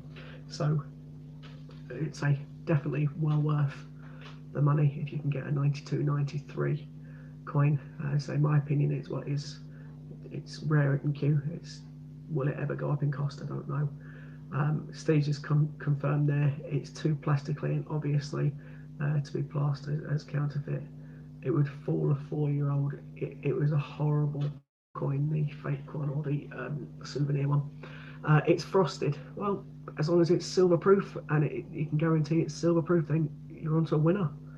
If you look at the mintage figure up there, 109,000 put in circulation. That's probably only double that wasn't put in circulation. So probably about 218,000 of there out there, mate. It's worth a fortune. Keep it, insure it. Definitely, you know. Yeah, definitely worth keeping that 92, 93. Unfortunately, there's a lot of people that want the 92. Sorry, one of my cats just jumped near me and put me off. There's a lot of, say, people that want that kind of coin. Yeah, so if it's genuine, fantastic, mate. Definitely worth keeping. Insure it. Insure it for a good couple of £100, because you don't want it to go walkies. If you do, then it's going to be quite a lot to replace it. I say just the normal one's £50 odd. So if it's a silver proof, it's going to be an absolute fortune. Definitely. So yeah, absolutely great, fantastic if you got one of them. My favourite coin, 50p wise, people think I've got a few, and I'm going to say I say Q, but I won't. My favourite coin was the D-Day 50p, originally released in '94, the big one. I think it's absolutely stunning coin. So it was, you know, that's my favourite one. So when it was re-released this year in the 50 years of 50p second military set. I was made up to get one of these small size. I personally think that that one is going to be, it's only a big one, so it's going to in a small size. It's going to make it quite a rare coin to get as well. It's definitely worth getting one of those if you can from me on COA, because they're on his website available as well. Or indeed, if you just want to get one from the normal ones, that a bunk one, then I wouldn't blame you on that. Let's see what Steve's put here. I have a few silver ones. People are suspicious of them, hence they go at sensible prices. Yeah, fair enough.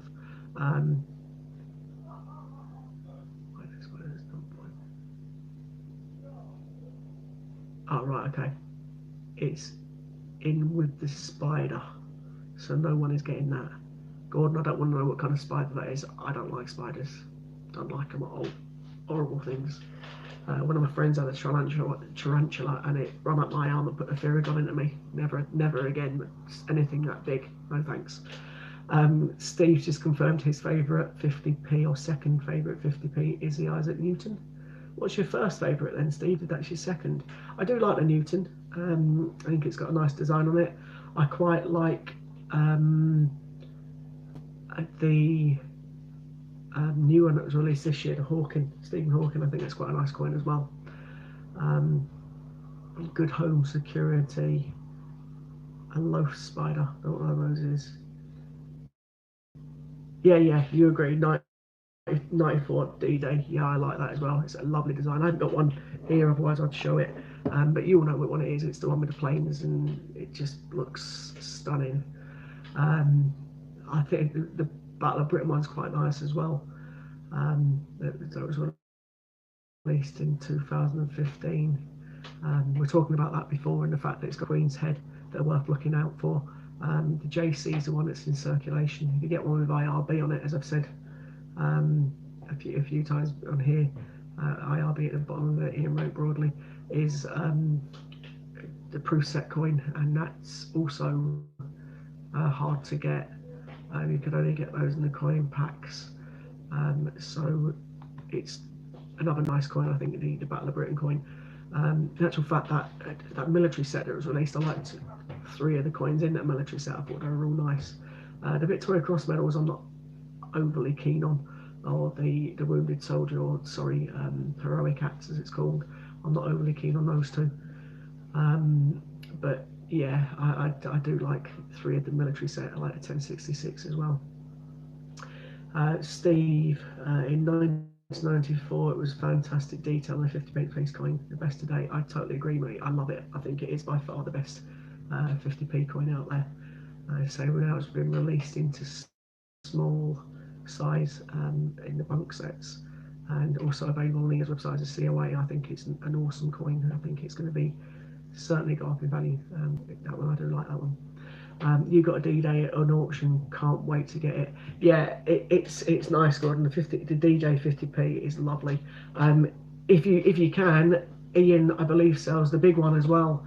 It might be a swift investment to get yourself one of those big ones as well if you haven't got one already, just to put alongside it so you can see the size difference. Say it's a stunning coin.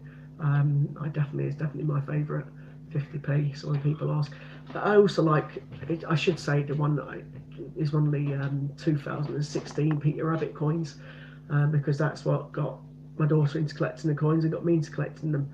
So I should really say those, but if I'm being totally honest with you, the D-Day is my favourite by far. Yeah, and again, stroke of luck I had yesterday going to my post office and getting a puddle duck, a 2018 rabbit, and a Flopsy bunny in change. I think that was absolutely more luck than luck. Well, it wasn't in change, it was off the woman behind the counter. She likes me, it's nice. It's quite lucky I got those coins. Better than the hunt I did. You've got one of the big 50p D-Day. Oh, have you? Lovely. Yeah, I like the big 50p. I think it's nice. It's got a lot more weight to it. It's got a nice design in it, but say because it's in a small one as well now, I think that's quite nice as well. Go for it, Mighty. Let's have a bit of a giggle. Steve's a funny guy as well.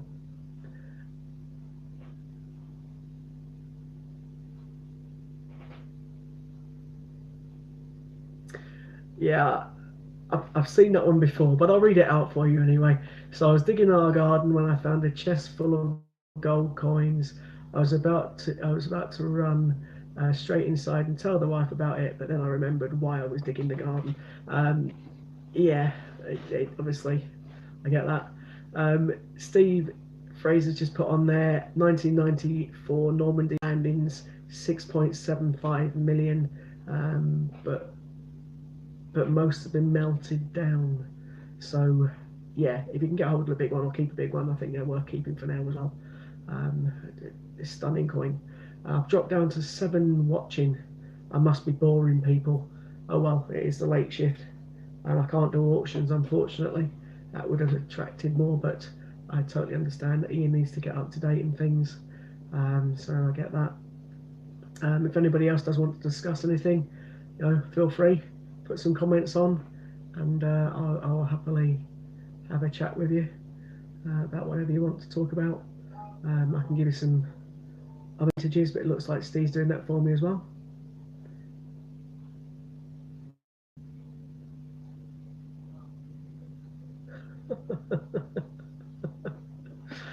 Oh, Steve just put a joke on. So obviously, for every ex-wife he gains, his patio extends.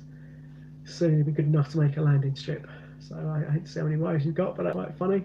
It's made Gordon chuckle. Seems a little bit along the lines of what Mighty was saying there, Steve, but fair enough. I've only got the one wife. I've only ever had one wife. She's upstairs. You all saw her on camera before.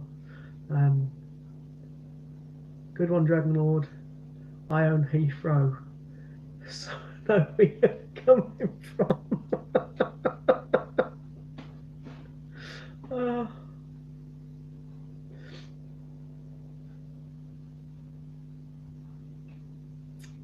Very good.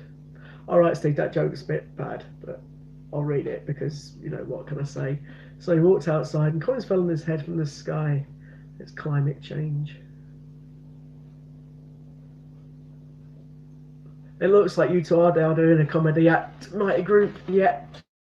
Anything to pass the time, absolutely fine. While you two are having your comedy act in the background, I'll re-promote the things that Ian wanted me to put. So just give me 1 sec because I've got a message.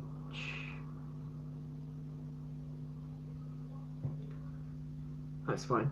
Okay, so as I was saying, Ian, although he's not doing his auctions at this moment, the next one will be on Friday the 1st when it's the 1 and 2p's.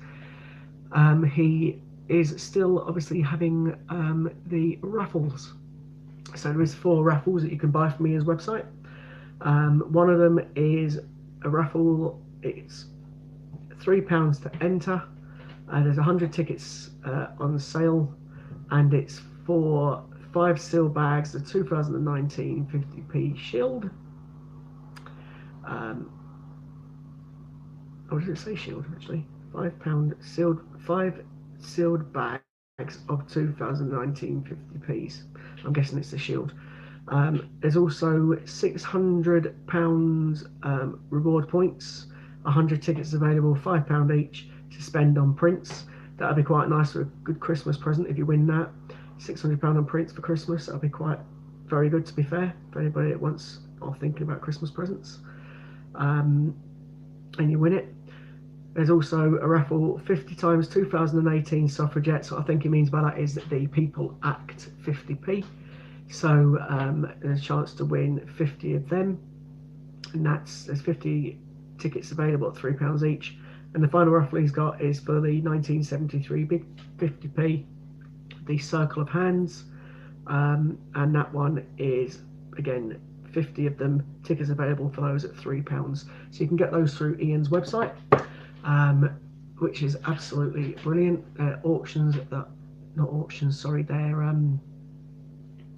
raffles where you get a chance to win those things. There's only a few entries available, so it's definitely worth doing.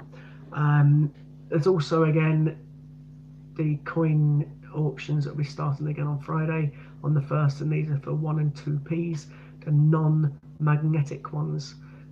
So I know I keep repeating myself, so if anyone's heard it already, just switch off, don't worry, not switch off the stream, just switch off your ears.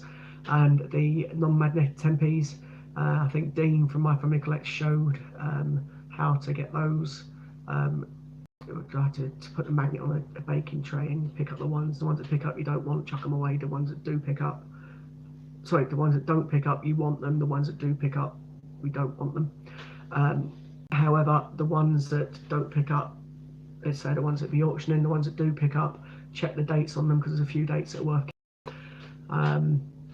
They've been mentioned earlier on in the stream. I don't know even why I'm collecting coins. I hate change. That's Steve, your jokes are terrible. Anyway, so they're the things that are definitely going on at the minute. We got an hour and 10 minutes left, and 8 people watching. So there's still some on the board. Everybody's deaf yet or sent people to sleep. Have I got any thumbs up and thumbs down? That's the question. I've got 14 thumbs up. I haven't put one on there myself yet. I've now got 16 thumbs up. Yay! That suddenly jumped. Got no thumbs down. That's unusual. I normally get at least 6. I think I'm the one who gets the most. Oh well. What can I say? I think, as I say, Steve's back on Friday. I'm not sure who's on. It's Hannah tomorrow. I'm led to believe Hannah's on, the only current female CJ, and she's on from 12 till 5 with you good guys and girls. I think it's only us that are on here now as 8. I don't know who is the 8 out there, so if you want to put a thumbs up, anybody that's out there, so we know who's watching. I know Steve's there, Mighty Group's there, I think Gordon's there. I'm pretty certain Sue will be watching in the background if she's not asleep. Just be nice to see who's out there and if there's any names that I recognise that are the 8. Yeah, Sue is still around. She just walked in here again. Ah. Okay, so anybody that's watching out there, want to put a thumbs up so I know who you are. That'd be nice. Just have a see who's out there.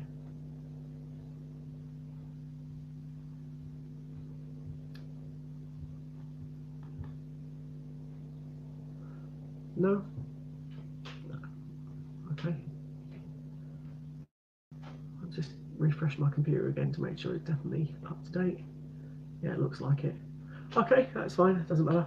So if anybody out there wants me to comment on anything in particular, or re-promote any of the things that are on the inside, let me know. One thing I was a little bit gutted about yesterday was that's no problem, Gordon. All the best, mate. I'll see you again. Take care, and it's nice to put a name to the couple that are at the Mint. Pleased to see you again, and I hope we'll speak again soon. So anyway, as I was saying, Steve, yesterday, what can I say? Gutted, absolutely gutted. I was. That A to Z coin book. I was well after that. Definitely going to go for that. I was, and then you snuck in and beat me. Seconds to go as well. Mean man. I get why you did it, mate. It was bargain, but you know, I would have loved to have got that. But I'll get one. It's fine. Don't actually need it for me. I was getting it from my friend, but that's cool. Just trying to make you feel guilty, Steve. Is it working? I'm guessing not, because not even you're commenting now. So, oh, back up to 7. Keeps dropping. Keep losing people and gaining people. It's a bit odd. Back up to 8. So, if you tuned in, just join us. Unfortunately, we aren't doing any auctions tonight. I know I was the king of auctions. I used to one after one after one, but unfortunately, we're not doing auctions at the minute. The auctions have been suspended for now, just so Ian and the team at the Great British Coin Hunt can catch up with all the orders that happened just recently, make sure that they know exactly who's got what and so forth. A bit of a stock take time, so therefore it's also time to catch up. Hi Jamie, you're back, are you? Fantastic, we got the gold bandit back. So I say Ian's stopped the auctions at the moment just because of the fact that say a bit of a stock take and get things back up to order. What did you miss, Jamie? Yeah, you've not really missed much, to be honest. I've waffled on just per usual on the camera. Had a few more issues with my computer. It's slowed down again. We've had Steve and Mighty having a bit of a joke session in the background, which has been quite entertaining, to be honest with you. We've had Gordon on for a bit. He's just left us for the evening. So we've got 9 people on again. Obviously, I've been telling people about the next auction that's coming on Friday.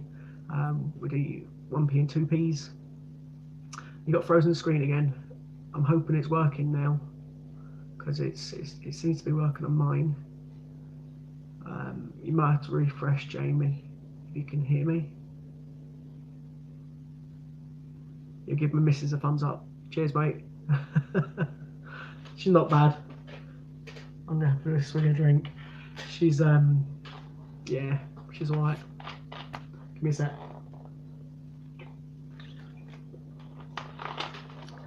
That's not bad, that. 2 hours and 56 minutes in and my first drink. So that's fine. I don't know many times other people smoke and things, you know, I don't keep count, but I did need a little bit of fluid there. Susan's put a comment on as my system was frozen again. Oh, thanks, Scott. Not bad yourself. Oh well, bit of love going on there, me and the wife. Had to refresh, give the thumbs up as soon as I came on. I'm surprised you didn't think I was in prostate exam. Thanks, Steve. We're back up to 10 again, so we are getting people back on there. It keeps fluctuating. I think my screen's gone off again on my tablet. Not my tablet, my computer. So I can see we're having issues again. I think the news must be over or something, and now people are jumping back on to see what's going on. Or people are bored elsewhere and using the internet around me. We're back up to 11 watches, so we are getting back up there. So if anybody does want to ask any questions or things, we're approaching the last hour of today's stream. Tomorrow will be Hannah starting at 12, and then obviously we're doing our next auction starting on Friday for the 1 and 2p's. But it doesn't mean that you can't still go on the site and buy things from Ian. As I say, he's got lots of things on there that people might want. Nice Christmas presents like prints. Some of the coins that are being released, like Weiss and Gromit and things, they're going to be on his site as well. Obviously, you've still got the pre-order COA coins that you can purchase. The Gruffalo, if you remember, is the next one that's coming out into circulation. They will be coming out shortly. So definitely it's still worth going on and getting a Gruffalo if we get the opportunity to get one, because once they go into circulation, other people will want them and the price will go up. There was one of the Peter Rabbits on eBay today, or ended today on eBay. It was listed at $99.99. I think Ian sold it for £50 originally. Obviously put some out in circulation. That one didn't sell, however the last one I saw did sell for about £80 odd, so still an investment on the £50 that people were buying them for. Although one I led to believe today that was an auction, looking at it, was one that was given out to somebody that was one of the people that put the coins in circulation, because the number on it was a low number, so I'm just assuming it was that. So again, the Gruffalo will be the next one out there. There is a load more going in circulation. I don't know what the one after that is, but I'm hoping for people that collect £2 coins, it'll be one of the £2 like Frankenstein or something like that. That's obviously up to Ian which one he puts out there. The COA coins obviously are still up there. Grab them. How do you do it though? How do we do what? Sorry, Mighty, how do you do it though? Do what? Sit here chatting and waffling rubbish? I don't know. How do I do what, Mighty? Give me a clue.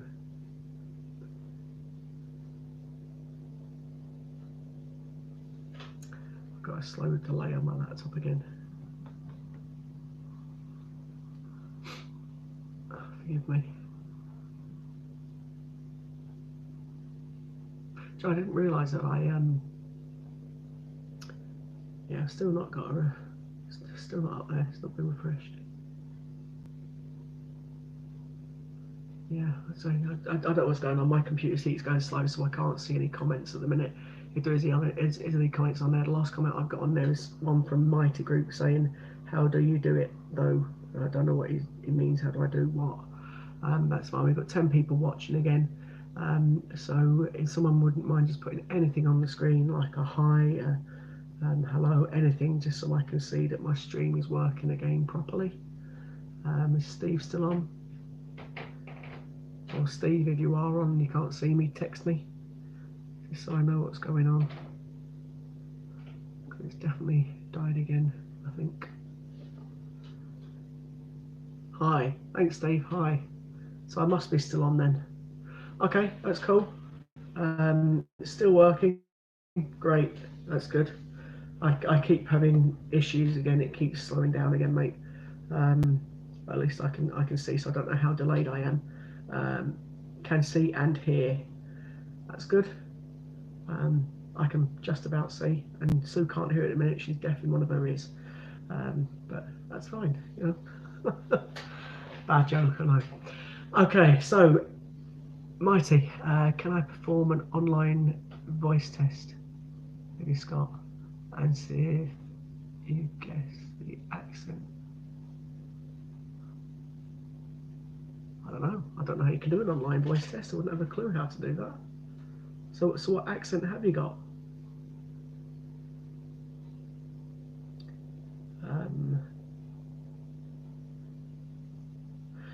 Yeah, it is. It is hard. To be fair, beer can. Steve, what's a beer can? Anyway, yeah, no, the auctions and things. Yeah, I say it's easier for us CJs when the auctions and things are going on because it gives us something to do. The way I look at it is like when we're sat here chatting in the meantime. It's just like being a DJ, as it may be, because you're doing a late night talk show, because you can just sit here and chat, and in the background every 5 minutes put a song on. When the auctions are going on, you sit here chatting, and every few minutes you put an auction on, and that way it kills time and it moves time quicker. So unfortunately, at the moment, you know, the auction has been stopped. There's a good reason for the auction is stopping at the minute, and that's to make sure that all the auctions and things that were done over the weekend, it gives the staff the Great British Coin Hunt time to catch up and you know get the orders uh, all listed, and so they know what people have bought, what they're waiting for, what coins they're expecting in, how much money they're expecting in, etc. They can sort the things out for the charity. So it's definitely, it makes sense why it's, you know, been frozen for a bit. It gives everybody a chance to catch up. Also gives you guys a chance to try and, you know, get some more coins for future auctions, because obviously getting coins for future auctions is what it's all about, you know, because Ian takes coins as currency, which is a nice thing for him to do. So as well as not everybody can afford pounds, some people have got change or coins they want to use, and that's great when the auctions are going on because it helps everybody out. Some of the auctions he does are absolutely amazing. Some things go, you know, at really, really low prices. I was saying to Steve, well, a moment ago, Steve yesterday beat me on an auction that I wanted to win for one of my friends. Still a bit bitter about that still, but, you know, he doesn't seem to be paying or rising to my little dig. I'm waiting for a comment, but he hasn't put one on. So yeah, it is, you know, difficult catching up with the auctions and things. It's a bit of a relief when we're, you know, doing them, but it's understandable that they're stopped at the moment. Again, no promoting the fact that this Friday the auctions are going to be happening again on the 1st of every month.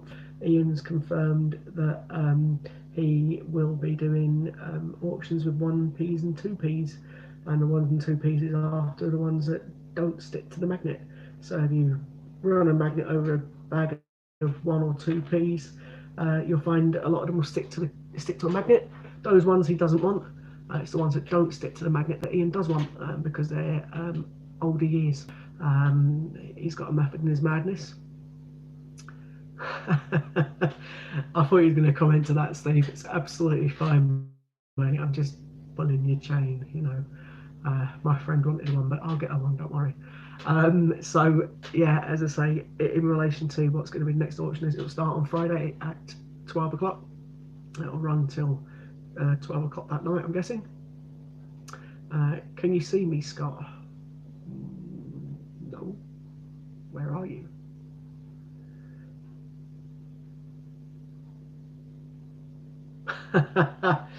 Jersey coin hunt? No, I don't know if they have, to be honest with you.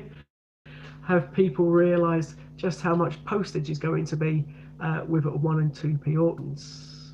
No, I don't suppose people have thought about it, but then again, saying that, some of the things that you can possibly be getting, it might be worth paying the postage on them. It depends where you're coming from, of course. If you're sending them from across the pond in America, which I guess you might be with your name on, I'm guessing you could be from America, then it might be quite costly. Yes, I don't know, but you know, I mean, there was one guy recently, our gold bandit. He got a gold coin, a solid gold coin for 595 coins, or 575 coins. Sorry. So if you think about it, if they were all A to Z 10p's, that's not a lot of money. £57.50 for a solid gold coin. So I think you'd be quite happy to pay 11 quid, 12 quid postage to get a coin back like that, if that is one of the auctions, you know. But I don't know what the auctions are going to be on Friday. Ian doesn't give us that information. He just tells us that the auctions are going to start happening on Friday, and it is after 1 and 2p's. The reason he's done it as 1 and 2p's is because everybody can get involved. Not a lot of people can get involved if it's 50p's that, you know, are quite hard to find. Some of the 50p's that he was after are the low mintage ones. So to try and, if you've got them, especially the Olympic ones, they're quite hard to get. So if you're handing them over, or the A to Z 10p's are quite hard to get. So if you're handing them over, they're still hard to get for people. I don't fancy being Ian's postman either, to be honest with you. But you know, if you can imagine, everyone out there is going to have bags of 1s and 2p's. They're quite easy to get from the post office as well. Yeah, I got a pod of that yesterday, Steve. So yeah, you know, 1s and 2p's, everyone can get them. Just a £10 worth of 1 or 2p's is going to get you quite a few coins you could potentially use in an auction. So it's all the ones that are non-magnetic. So you get a magnet. Basically, you get your pennies and 2p's, put them over a table, run a magnet over them, and it sticks to the magnet. Doesn't want them. The ones that don't stick to the magnet are the ones that he wants. So yeah, you can. But it just means that everybody can enter the auction. You know, I mean, there's going to be lots of people out there that possibly can't get the 50p's or haven't got them in stock, or the 10p's, and they're quite expensive to buy on eBay. Whereas you could get 1 or 2p's from your bank, and lots of banks are going to have them in, because let's be honest, how many banks give out 1s and 2p's in change? Not many. So they're always available at most banks to get, and I don't think they're going to mind giving you 15 quid's worth or £10 worth of 1 or 2p's. So I can understand why Ian's done it, is to make everybody else get involved. You know, the more publicity he gets, more people join his site, the more it enables us to get, you know, this station, coin tube station, hopefully up a bit for 24 hours, which is his goal. So Steve just confirmed he's posted a box of 150 Stephen Hawkins, so a massive box. Doesn't say how much it was though. Just posted him box of 150 RM package Stephen Hawkins today, massive box. How much did that cost, Steve? You didn't put it on.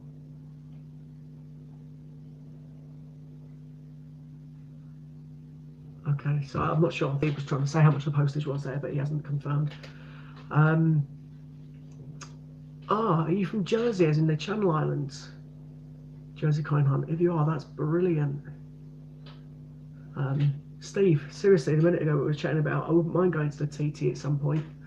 It'd be quite interesting if me, you and Ian went and grabbed a £250 50p bag from the bank, see what nice coins we could get.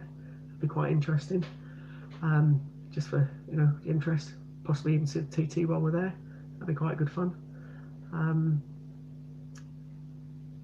Okay, so RJ Coins just confirmed the large letter up to 800 grams is only £4 postage. parcel for some game.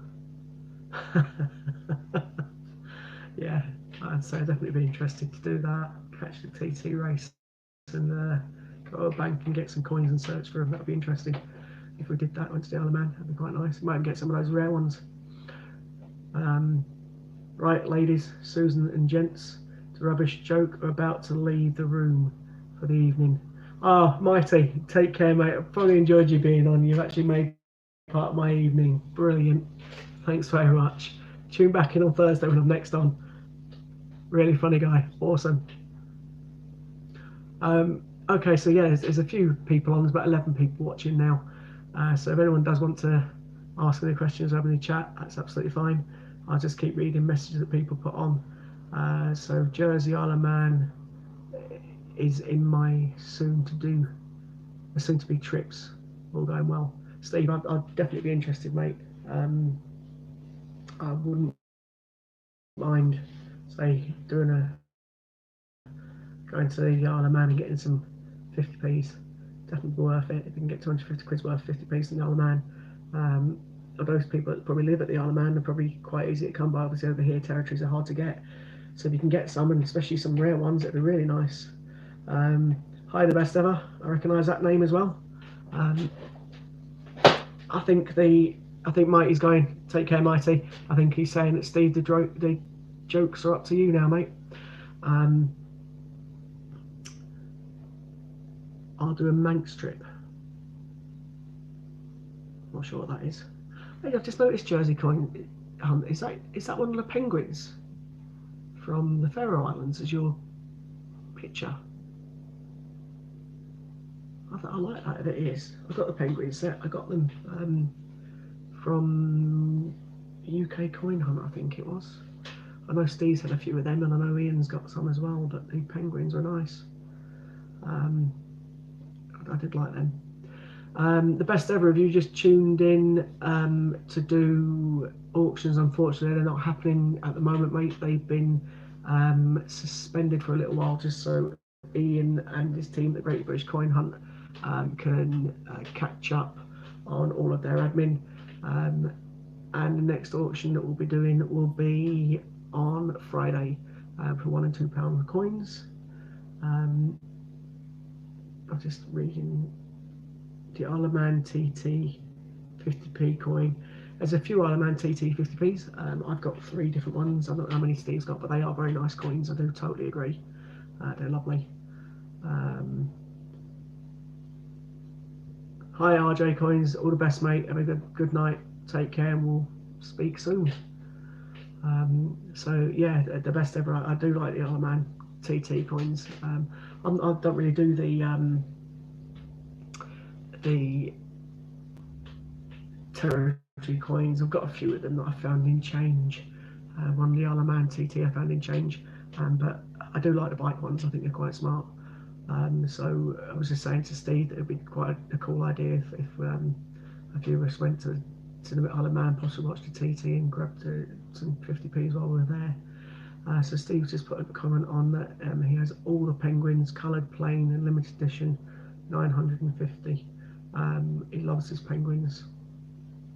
Only real coins he collects. All right, cool. So I didn't realise that. So Steve obviously likes his penguins because they're the only ones that he actually collects, apart from his novelty ones like his sci-fi ones, I'm guessing.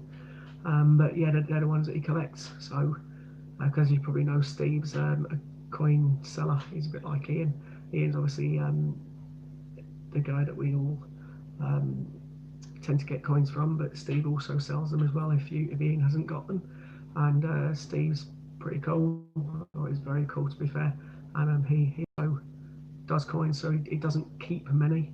He obviously sells them, but obviously if he's got some that he actually likes to keep, that's pretty cool. He likes his penguins and his sci-fi ones.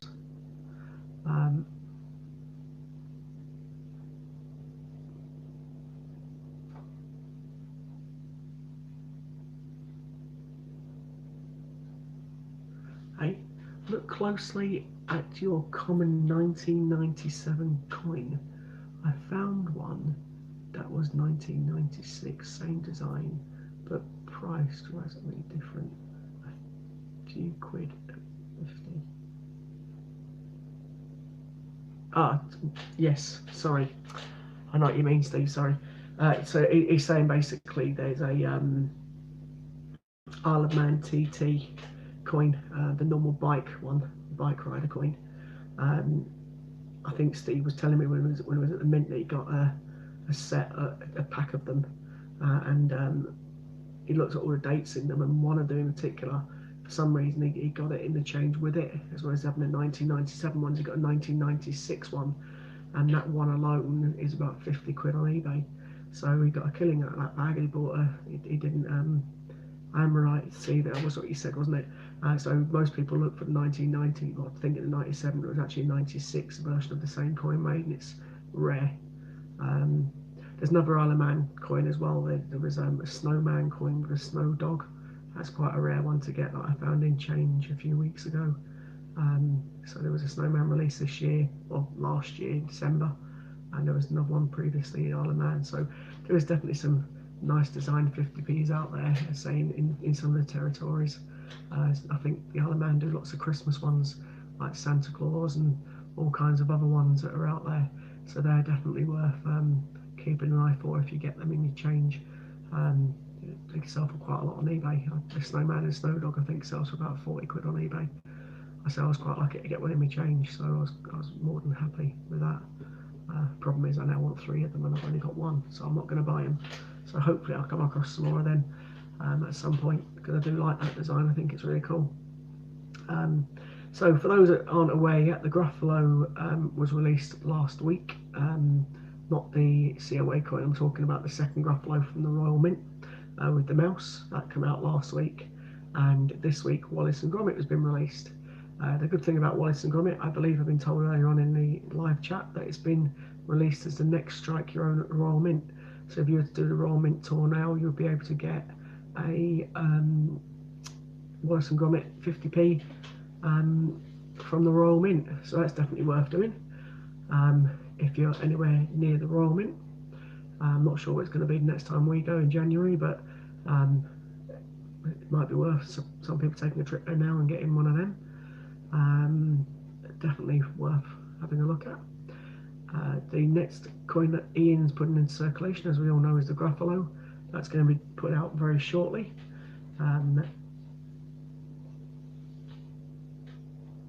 So there's definitely a few that are on the way. So the Gruffalo out next from Ian as one of his coins, and then after that I'm led to believe, well, I'm hoping it's a £2 coin, but we don't know what coin Ian's going to put out yet. Obviously they're all available to buy as COAs on his website.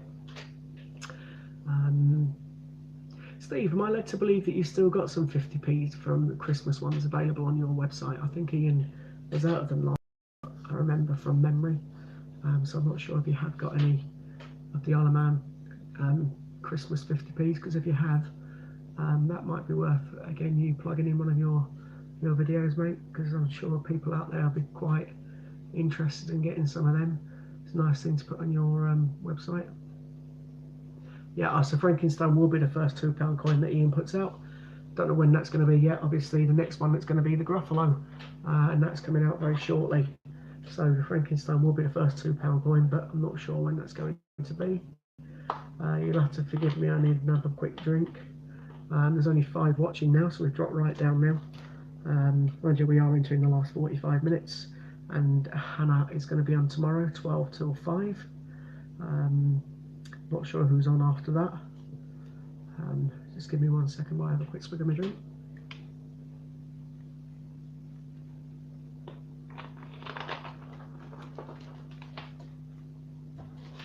Okay, so we're entering the last 40 minutes of the stream.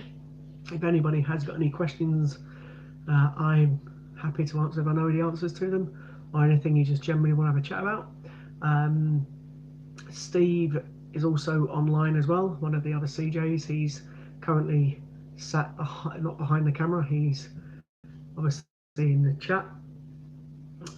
So he's put, hold on 1 second, lots of them, please see above. And just there's 2 colour 50p Christmas cards on my site, 2017 Falklands and 2018 Gibraltar. So yeah, so Steve's listed a load of his coins that he's got that are available on his website. Steve Fraser is obviously one of the other CJs. You saw him yesterday. I think he was on last. I think he's on Friday as well.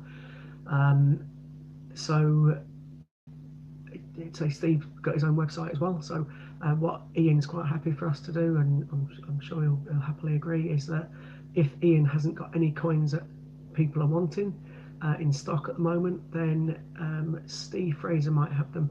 In which case, you can always click on Steve Fraser's link. What you could do now, if you wanted to, is actually click on his name, and you can subscribe to him. And within his YouTube subscription, it will also tell you his website and things.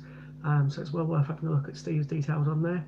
And as I say, he can certainly sell 50p's that people might not have that Ian hasn't got. For example, like the football coin, etc.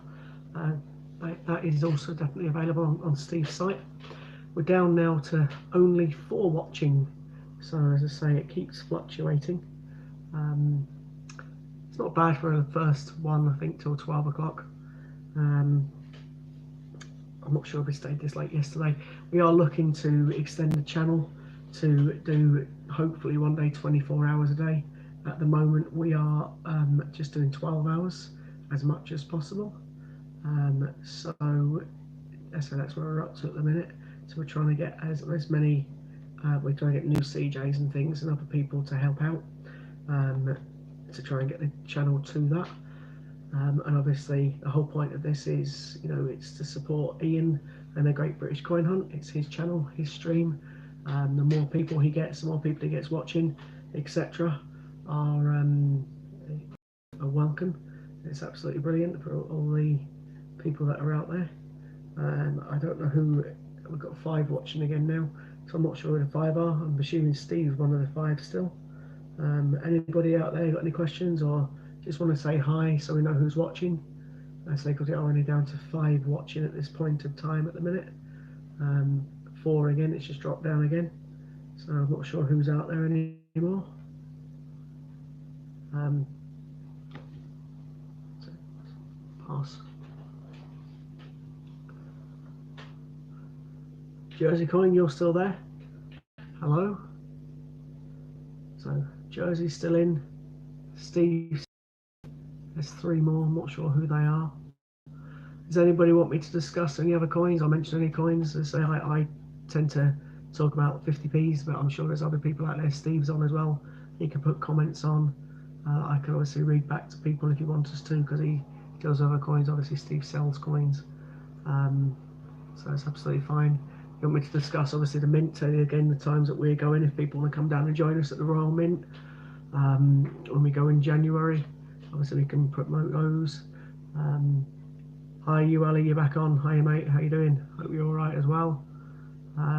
So, just a very quick reminder. At the moment, the auctions have been stopped just for now. The next auction is going to be on Friday, and that's the 1 and 2p's.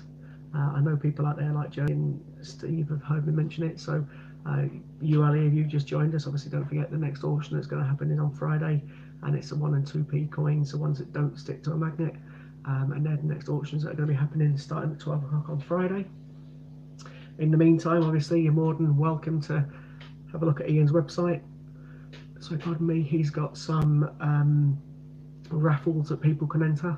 They're only cheap, the tickets, £3 or £5 for the tickets, depending on which raffle you go into. You've got a chance to win things, which are quite nice out there as well. At the moment, we are on till 12 o'clock, so we've got approximately just over half an hour to go, about 35 minutes. Matt's coins back. What do you think the bids will be like? I'm not sure, to be honest with you, Matt, because there's a lot more 1 and 2p's that are going to be out there. I'm guessing it's quite easy to get quite a few 1 and 2p's in the bank. So there could be quite a few coins. I mean, a lot of people tend at the moment to be selling, or to when we were doing the last auctions, anything from 15, 20 was the average. Sometimes it went up a lot higher than that. So it does depend. Depends what people want. But the coin, let's believe, is going to count as a coin like it were last time. So if you've got 84, that's a good start. You know, it's definitely a good start in that respect. That definitely might win a few auctions.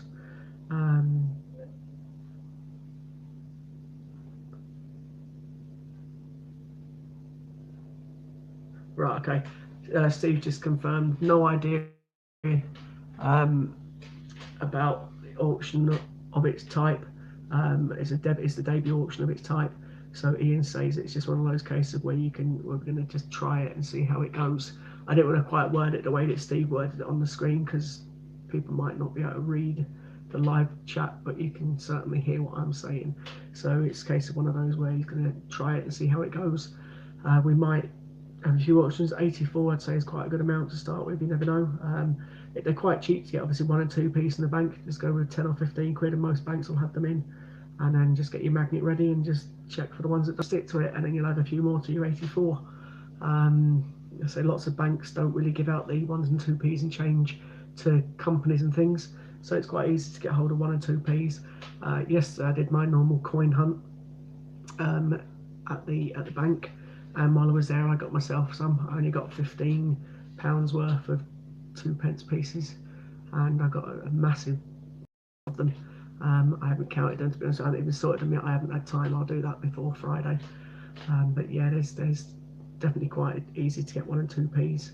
A lot easier to get the 50 than to get the 50p's. It's a pain to get 50p's in the bank if you're not at a business. I'm quite lucky now.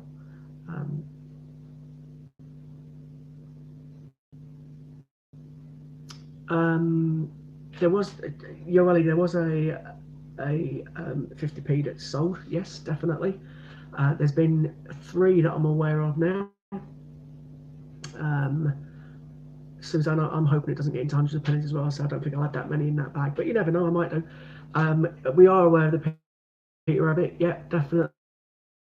There's been 3 that I know of that have sold up to now. There was one that I was going to put a bid in for while we were actually at the Royal Mint. It was one of the first ones that was for sale. And that one definitely 100% went for either 70 or 80 because I was going to put a bid in. And because I already had one, I let the other person win it. Although I did push the price up a little bit because I was going to win it, to be fair, and I thought about it and felt a bit tight winning it because I've got one. There was one that sold for 500, that's right. There was one that was listed today for 99.99 that didn't sell. But it doesn't mean to say it won't be listed again and sold. I'm sure that when, especially now that the Gruffalo is being released, the Peter Rabbit will become more sought after when people realise that Ian's done the stunt before. Although there's a following of the Peter Rabbit, still not, it's not been televised or publicised that much. I'm sure at some point it'll hit the national papers, and once it does hit that, then the coins will all go up in value, especially the original one like the Peter Rabbit, because the fact that it was the first one done, there's only 400 gone into circulation. The Gruffalo, there's going to be a few more put in circulation, but once this goes, obviously if people pick up on it, then that'll be the next one. Then when the Frankenstein goes, if that's first £2 and etc., when they all start getting put into circulation, eventually people are going to pick up on the story and it'll only put the cost of the coins up. So if you manage to get a Gruffalo at the minute at a cheaper price, or you got them in the auctions at the weekend, then the coins are only going to go up in value. Absolutely. It's pretty cool in relation to how it goes. The reason I know about it is because I've got I've got the coin, and I want it to go up as much as possible. Hence why I keep watching how much they sell for on eBay. That's the reason I'm watching about it. The Gruffalo, again, I hope that will go up in value. I'm pretty certain it will go up in value. I'm pretty certain it will. Once Ian's done this stunt and people pick up on it, it will get the publicity. Once it does, other people are going to want the coin.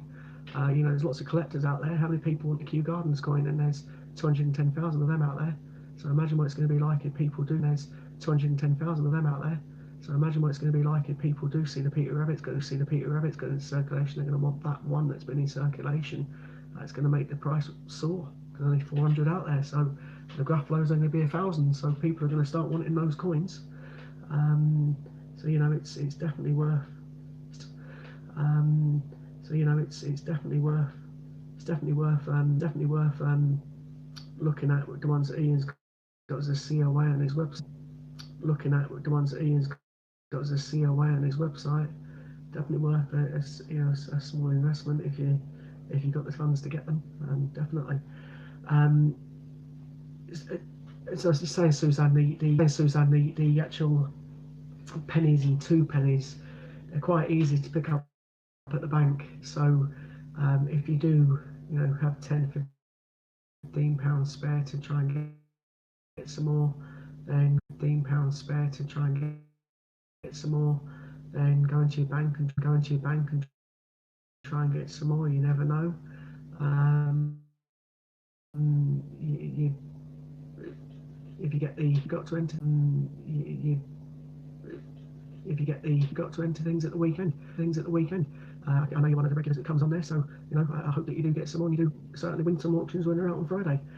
It goes to all of the people that are on here quite frequently. We want all of you to keep coming back and winning things, because the more that you win and get them at a bargain price, and the more winning things, because the more that you win and get them at a bargain price, and the more you publicise it and get more people free into get on his site and publicise the things like the Gruffalo and the Peter Rabbit. So it's all a win-win if it works out correctly. And the more we get on, the more we're able to hopefully turn this into a 24-hour channel, which therefore means that there's more room for more CJs and other people to join us. Means that there's more room for more CJs and other people to join us. Am I going glitchy again? Sorry, mate. I've been having internet problems all night, so I do apologise if I have been cutting out. So you, Ali, put a comment on there. How much do I think of Gruffalo and COA will be worth there? How much do I think of Gruffalo and COA will be worth in the early 2020? I don't know, mate. It depends again how many buy into it. That is the rarest one that's been done. So because the Peter Rabbit is the rarest one that's been done, or the Peter Rabbit is the rarest one that's been done, or the Gruffalo's going to be the second rarest one. Again, the price can only really go up if people buy into it. The more people buy into it, the more sought after the coin's going to be, the more value is going to go up. So bearing in mind that there's going to be 1,000 put in circulation, and the other one wasn't ever put in circulation, I think it'll be anything from 50 to 100 quite quickly. It's going to be 50 quid on Ian's website very shortly, so it's definitely going to go up to more than that as soon as more than that as soon as possible, or I'd imagine quite quickly once it goes into circulation and people want it. I'm hoping Matt's coins on Matt. I'm not as glitchy again. It seems to be all right my end. I know there's a couple more people watching now, but no one can confirm. If it's gone glitchy, if it was just a refresh, or if it's still working. I've had to reset twice, so I'm hoping we don't have to do it again. We've only got 20 odd minutes left now. It's 5 watching. You're going to bed, mate. 20 odd minutes left now. It's 5 watching. You're going to bed, mate. Good night. All the best, Matt. Take care. Nice to see you. Hope to see you again soon. So yeah, say any other questions? Suzanne, have you got any questions at all while you're on? Suzanne, have you got any questions at all while you're on? Or you, Ali, have you got any more questions?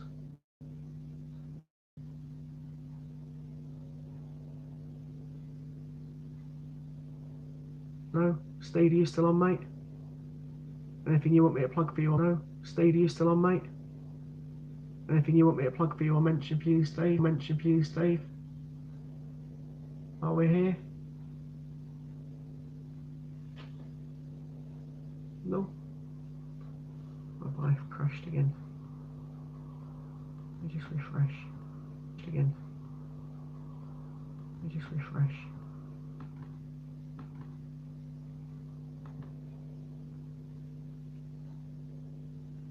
I keep having internet problems, so I do apologise if I cut out at all. I'm just checking it's working. I'm just checking it's working. Yeah, there you are, plugged. Awesome. Can you? I'm buffering again, Steve. Can you? Am I buffering to you, mate? Or does it look all right? My laptop's definitely showing an egg timer. My laptop's definitely showing an egg timer around my head. Around my head. I've got an egg head anyway as it is, but I've got an egg timer going around it as well. Quite funny. I've got 7 watching again now.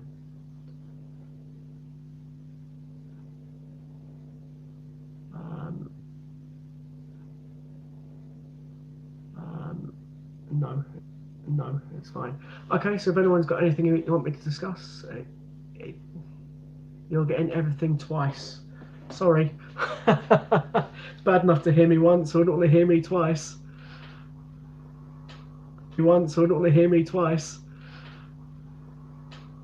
You're just counting your non-magnetic coppers that you got here, and you got 300, give or take. That's pretty cool.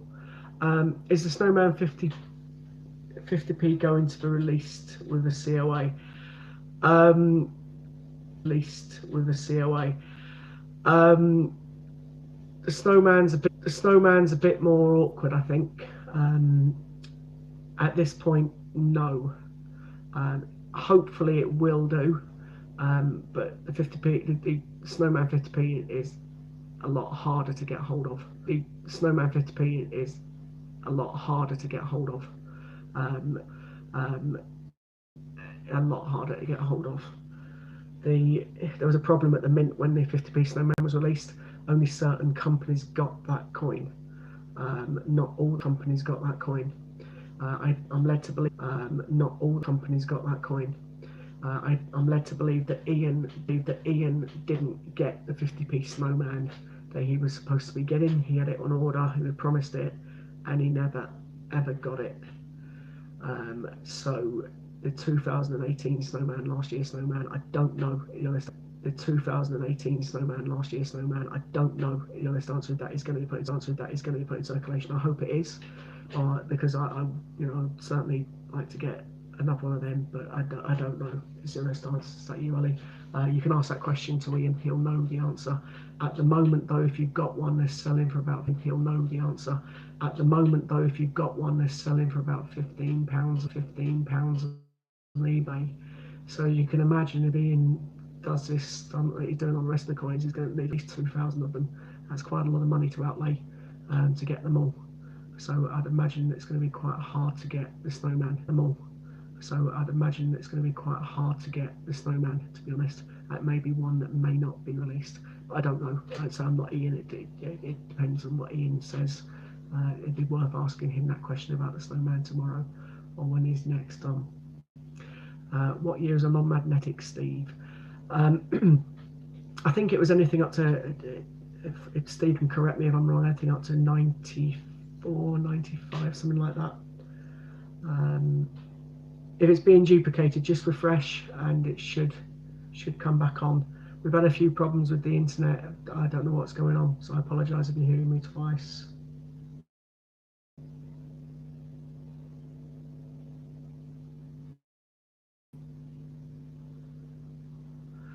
So I read some of the comments that's gone around. You've got a 50th anniversary silver. It's going up in price. I'd imagine all the silver coins are going up in price. I've just read that the new Snowman may be released Tuesday coming. Oh, well, there's going to be there is rumours that a new Snowman is coming out. Don't know what the design is going to be. If there is one that's coming out, I'll certainly be trying to get hold of it. So hopefully, yes. It was a stunning design last year, that Snowman. So hopefully there is one coming out soon. Don't forget, Wallace and Gromit was released today, and the last Gruffalo was released last week. So I don't know if the Mint are going to release one this soon. So hopefully it will be.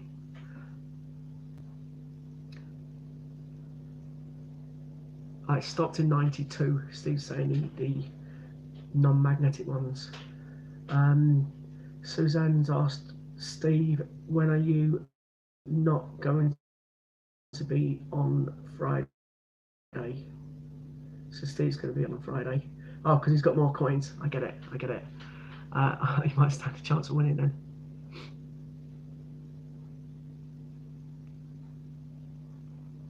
I think Steve's going to be on between 12 and 5. Just counted his snowmen. Only 25 left.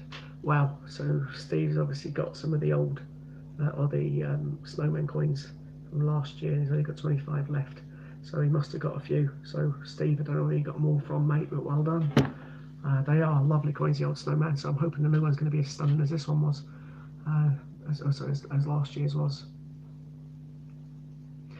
Trying to miss your 300 coin bids.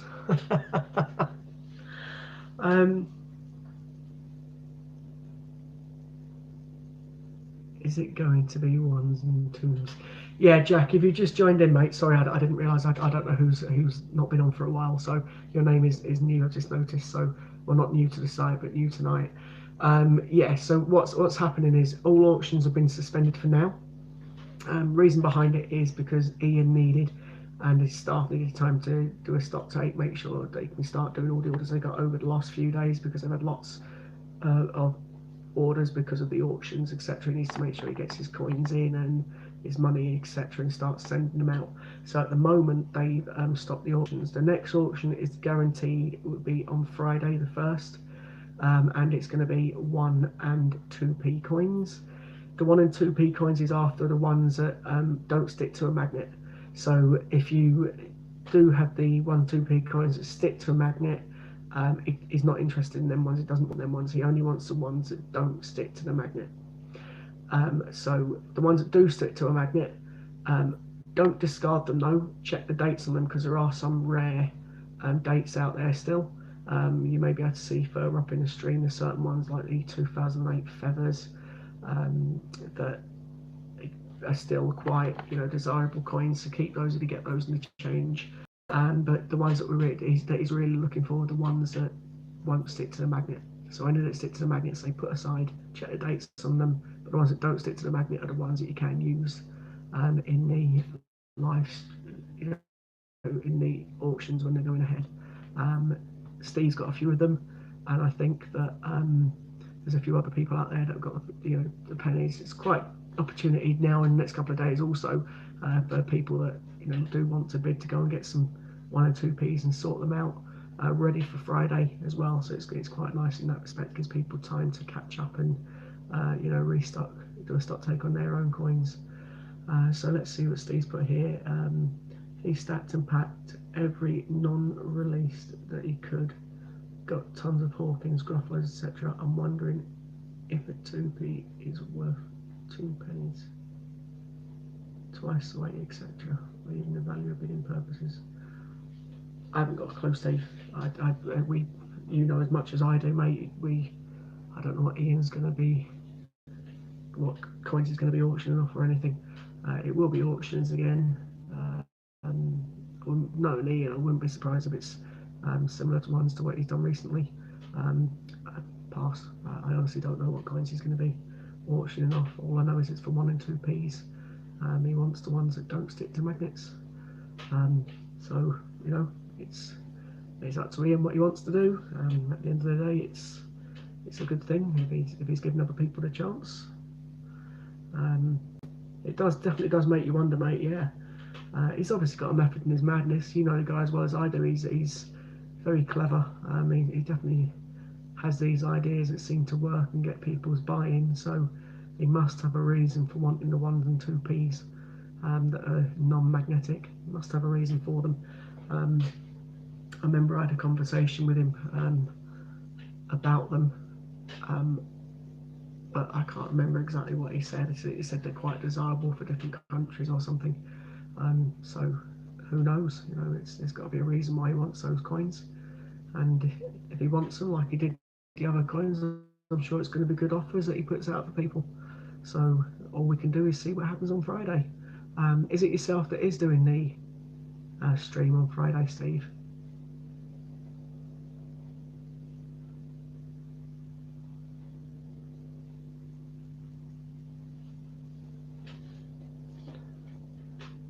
I would imagine, Suzanne, it's going to be quite a high bid. It depends how many coins people have got. It doesn't it really? How many coins people have managed to acquire. So if you can get £10 or £15 in your bank, you get a lot of coins from that, and there could be quite a few out there. I hope that you do enter and you do win something. It's nice that you see people that are regular and they win. So hopefully you'll get some coins and win. It'd be nice if you do. But again, I'm not sure what the auctions are going to be. That's something that Ian will tell us. Higher copper content once coppers phased out of being in circulation, coin and lowered is fine. Then coppers can be scrapped at a nice profit. Oh, okay, so that could be one of the reasons that he's doing it. Steve, is it literally only 92 1-2p's that could potentially be non-magnetic? No, there's a lot more than that. There's a load of 2p's that aren't non-magnetic. There's a load of them from the 70s. So anything from 71, I think, upwards, a load of them aren't magnetic. There are some, I say, that are non-magnetic that you might still need in the future, but it's definitely the ones that stick to the magnet that he doesn't want. I couldn't tell you what years they are. I'm not sure if Steve knows, but so the only way of physically doing it is by putting the magnet over it. I did find 60 odd £1 non-magnetic coins in £20 and pennies today. See, so Suzanne, you got £20 worth of pennies there. You got quite a few coins from that. Whatever ones you didn't need, cash them back in and try and get some more. You've got a couple of days before Friday to try and get. Obviously, we're on Tuesday. You've got 3 more days to get as many 1 and 2p's as possible to try and get into the bids. I know the bank's probably going to hate us getting coins, but I'm the same as you. I got 20 quid's worth I need to sort out. I'm going to try and get some more. So hopefully we'll get quite a few out there. So let me just have a quick look at some real coins. Steve's confirmed that it's every coin from 1971 up to and including the 1991s. That's good. 15 to 20% is about the average. I don't know what that is. Steve, are you selling the snowman and how much? In what condition? I'll leave that up to Steve to answer. I'm guessing if it's Steve and he's selling, they're going to be uncirculated. So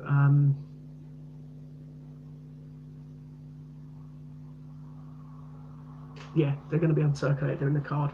So have a look at Steve's website, ULE, and you'll be able to see what price they are.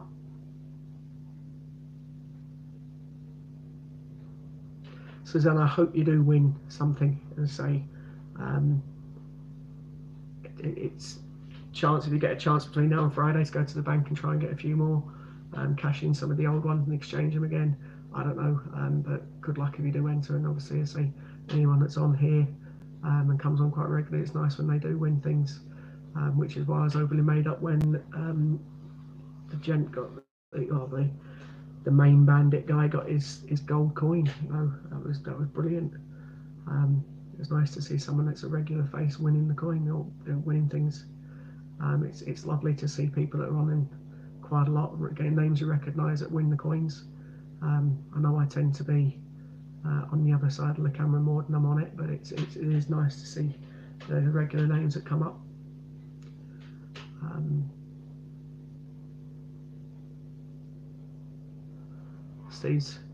Steve, telling me I don't need to advertise you, mate. You seem to be mention your site again.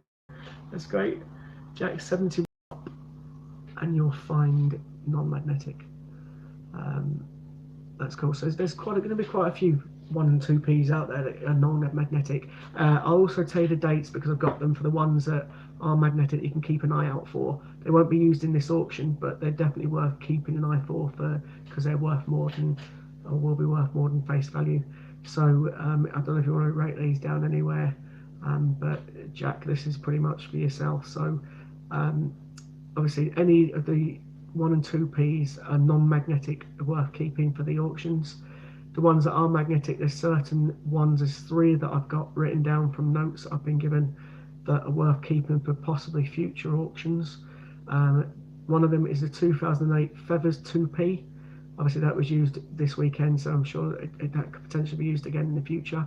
Another one is the 2008 Portcullis 1p, and another one that I've been told has got a low mintage is a 2013 2p shield.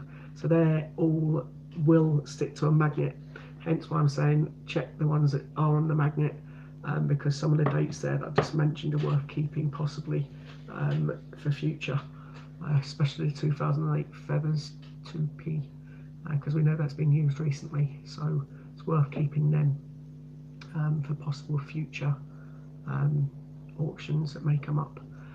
But I see this next one's coming up is Friday, and it's for the 1 and 2p's that are non-magnetic. As to what Ian's auctioning off, I'm not sure. We'll find out.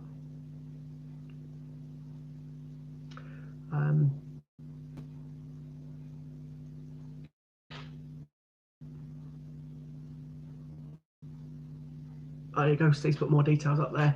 As I say, I know about the 50p's, the 2p's, Steve possibly knows a lot more than I do. So he's just put up there 72, 74, 81, 82, 83, 84, 85, and 2009, 2008 Porcellis is all worth a quid plus. Penny, so definitely keep an eye on those. And the 2017 Shields. So as well as 2008 2p feathers, that's worth keeping an eye for as well. So Steve's putting notes on there as well of the coins to keep looking for. Again, obviously please bear in mind that if you want to try and purchase normal coins, they are still available on Ian's website.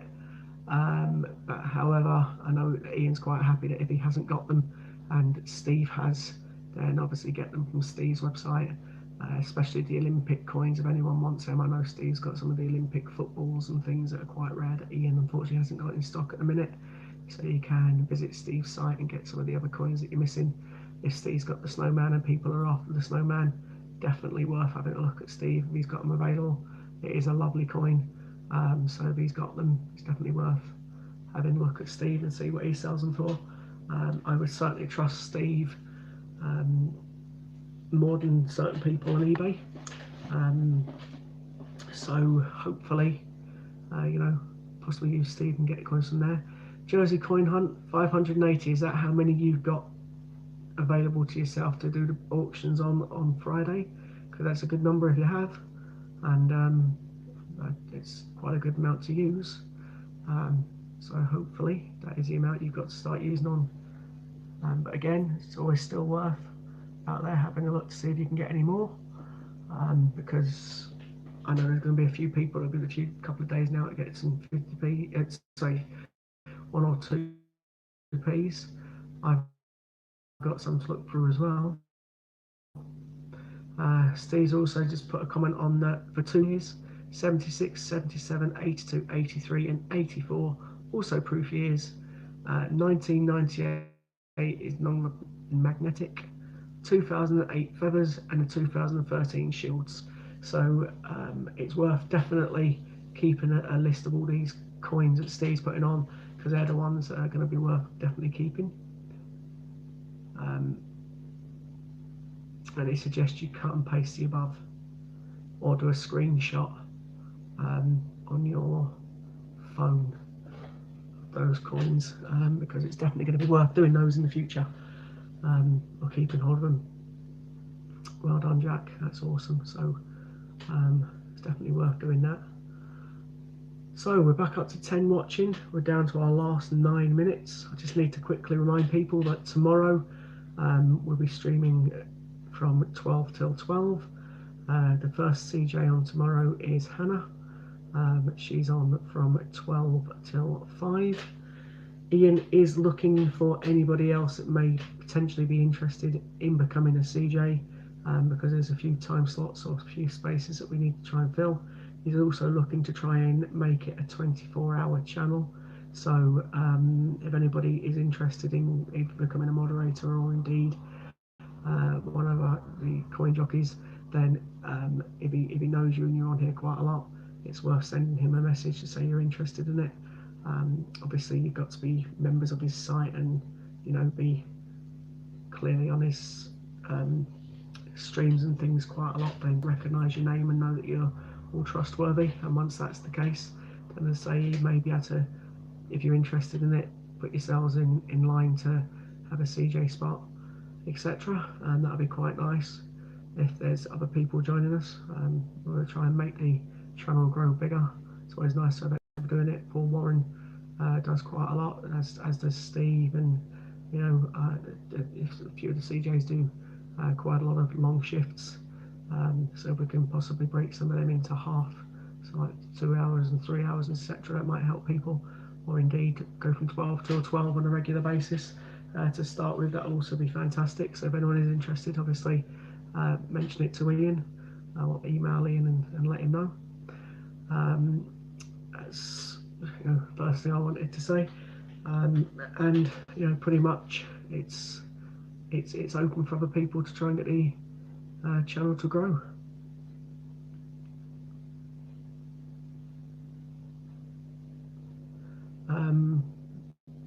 Yeah, there probably will be lots going for, but who knows?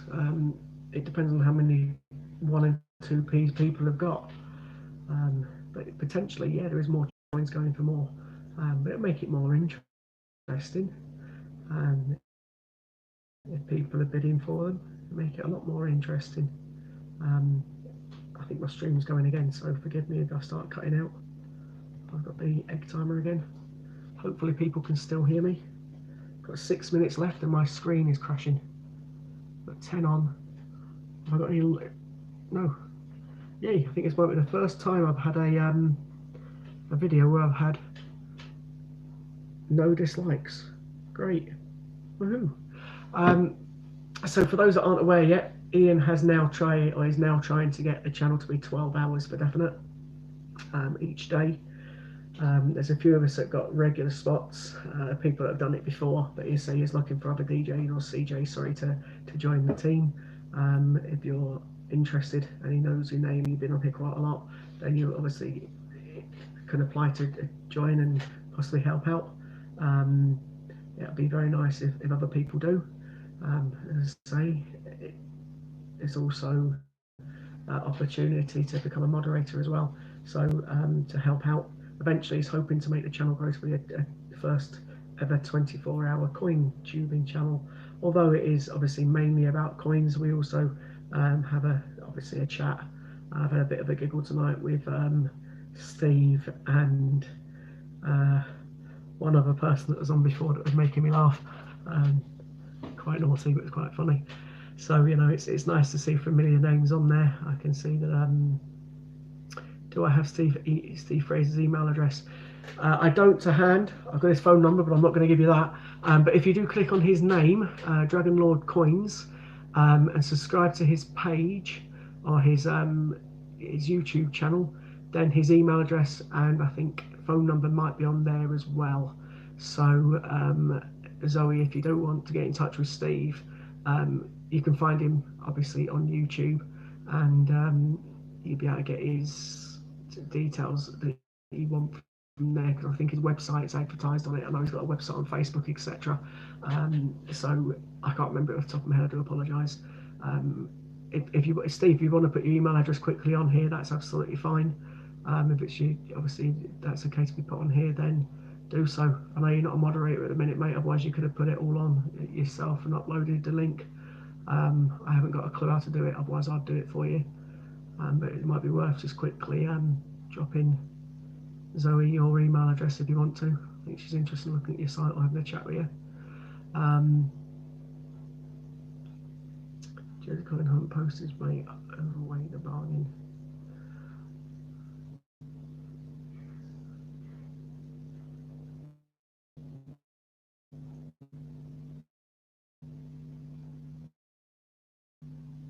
Right, okay. So Zoe, I hope you've just seen that message from Steve. He's basically saying that he'll get back to you around some pounds that he needs to move a heavy cupboard to get to them. So I guess he's stored them somewhere safe to make sure that his kids don't get hold of them and try and spend them, because that's exactly what mine would do. So yeah, I'm sure he'll get in touch with you as soon as possible. So we are down to our last 3 minutes. Just a very, very quick chance again, just to remind everybody that Ian is looking to go for 12 hours a day. Hi Global, nice to see you as well. So Ian is down, definitely trying to get to 12 hours a day. Starting tomorrow at 12 o'clock. It's Hannah on tomorrow from 12. The next coin auctions will be on Friday, starting at 12 for 1s and 2p's for the non-magnetic ones. Obviously, in the meantime, if anybody does want to go to Ian's site, by all means, have a look at some of the other things that he's got available. For example, some raffle tickets that you can buy to win some nice prizes. And obviously, he's still got his normal stuff that he's selling. Anybody wants any prints and things for Christmas, he's got some of those up for sale as well. So I'm not sure what the postage will be on the 1s and 2p's. Someone put an idea of what the kind of postage will be on, but still, if you manage to get, some bargains for 1 or 2p coins, then the postage may not be so much of a thing if you're getting a great deal and a great bargain from it. Let's say I'm not sure what Ian's going to be auctioning off. I'm hoping they're going to be as good as they were at the last auctions. So let's hope they are.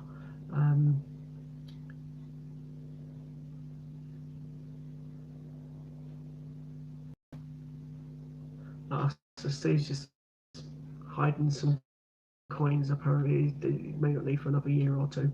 Okay, so I'm down to my last minute, so I'm going to start signing off, people. So I wish you all a fond farewell. Just to remember that obviously we're trying to stream from 12 till 12. My next slot is on Thursday between 8 and 12, and Hannah will be next CJ on tomorrow between 12 and 5. Any questions, keep hold of them and ask Hannah tomorrow. And I wish you all a good evening and see you again soon. Steve, catch up later and take care all. Thanks very much.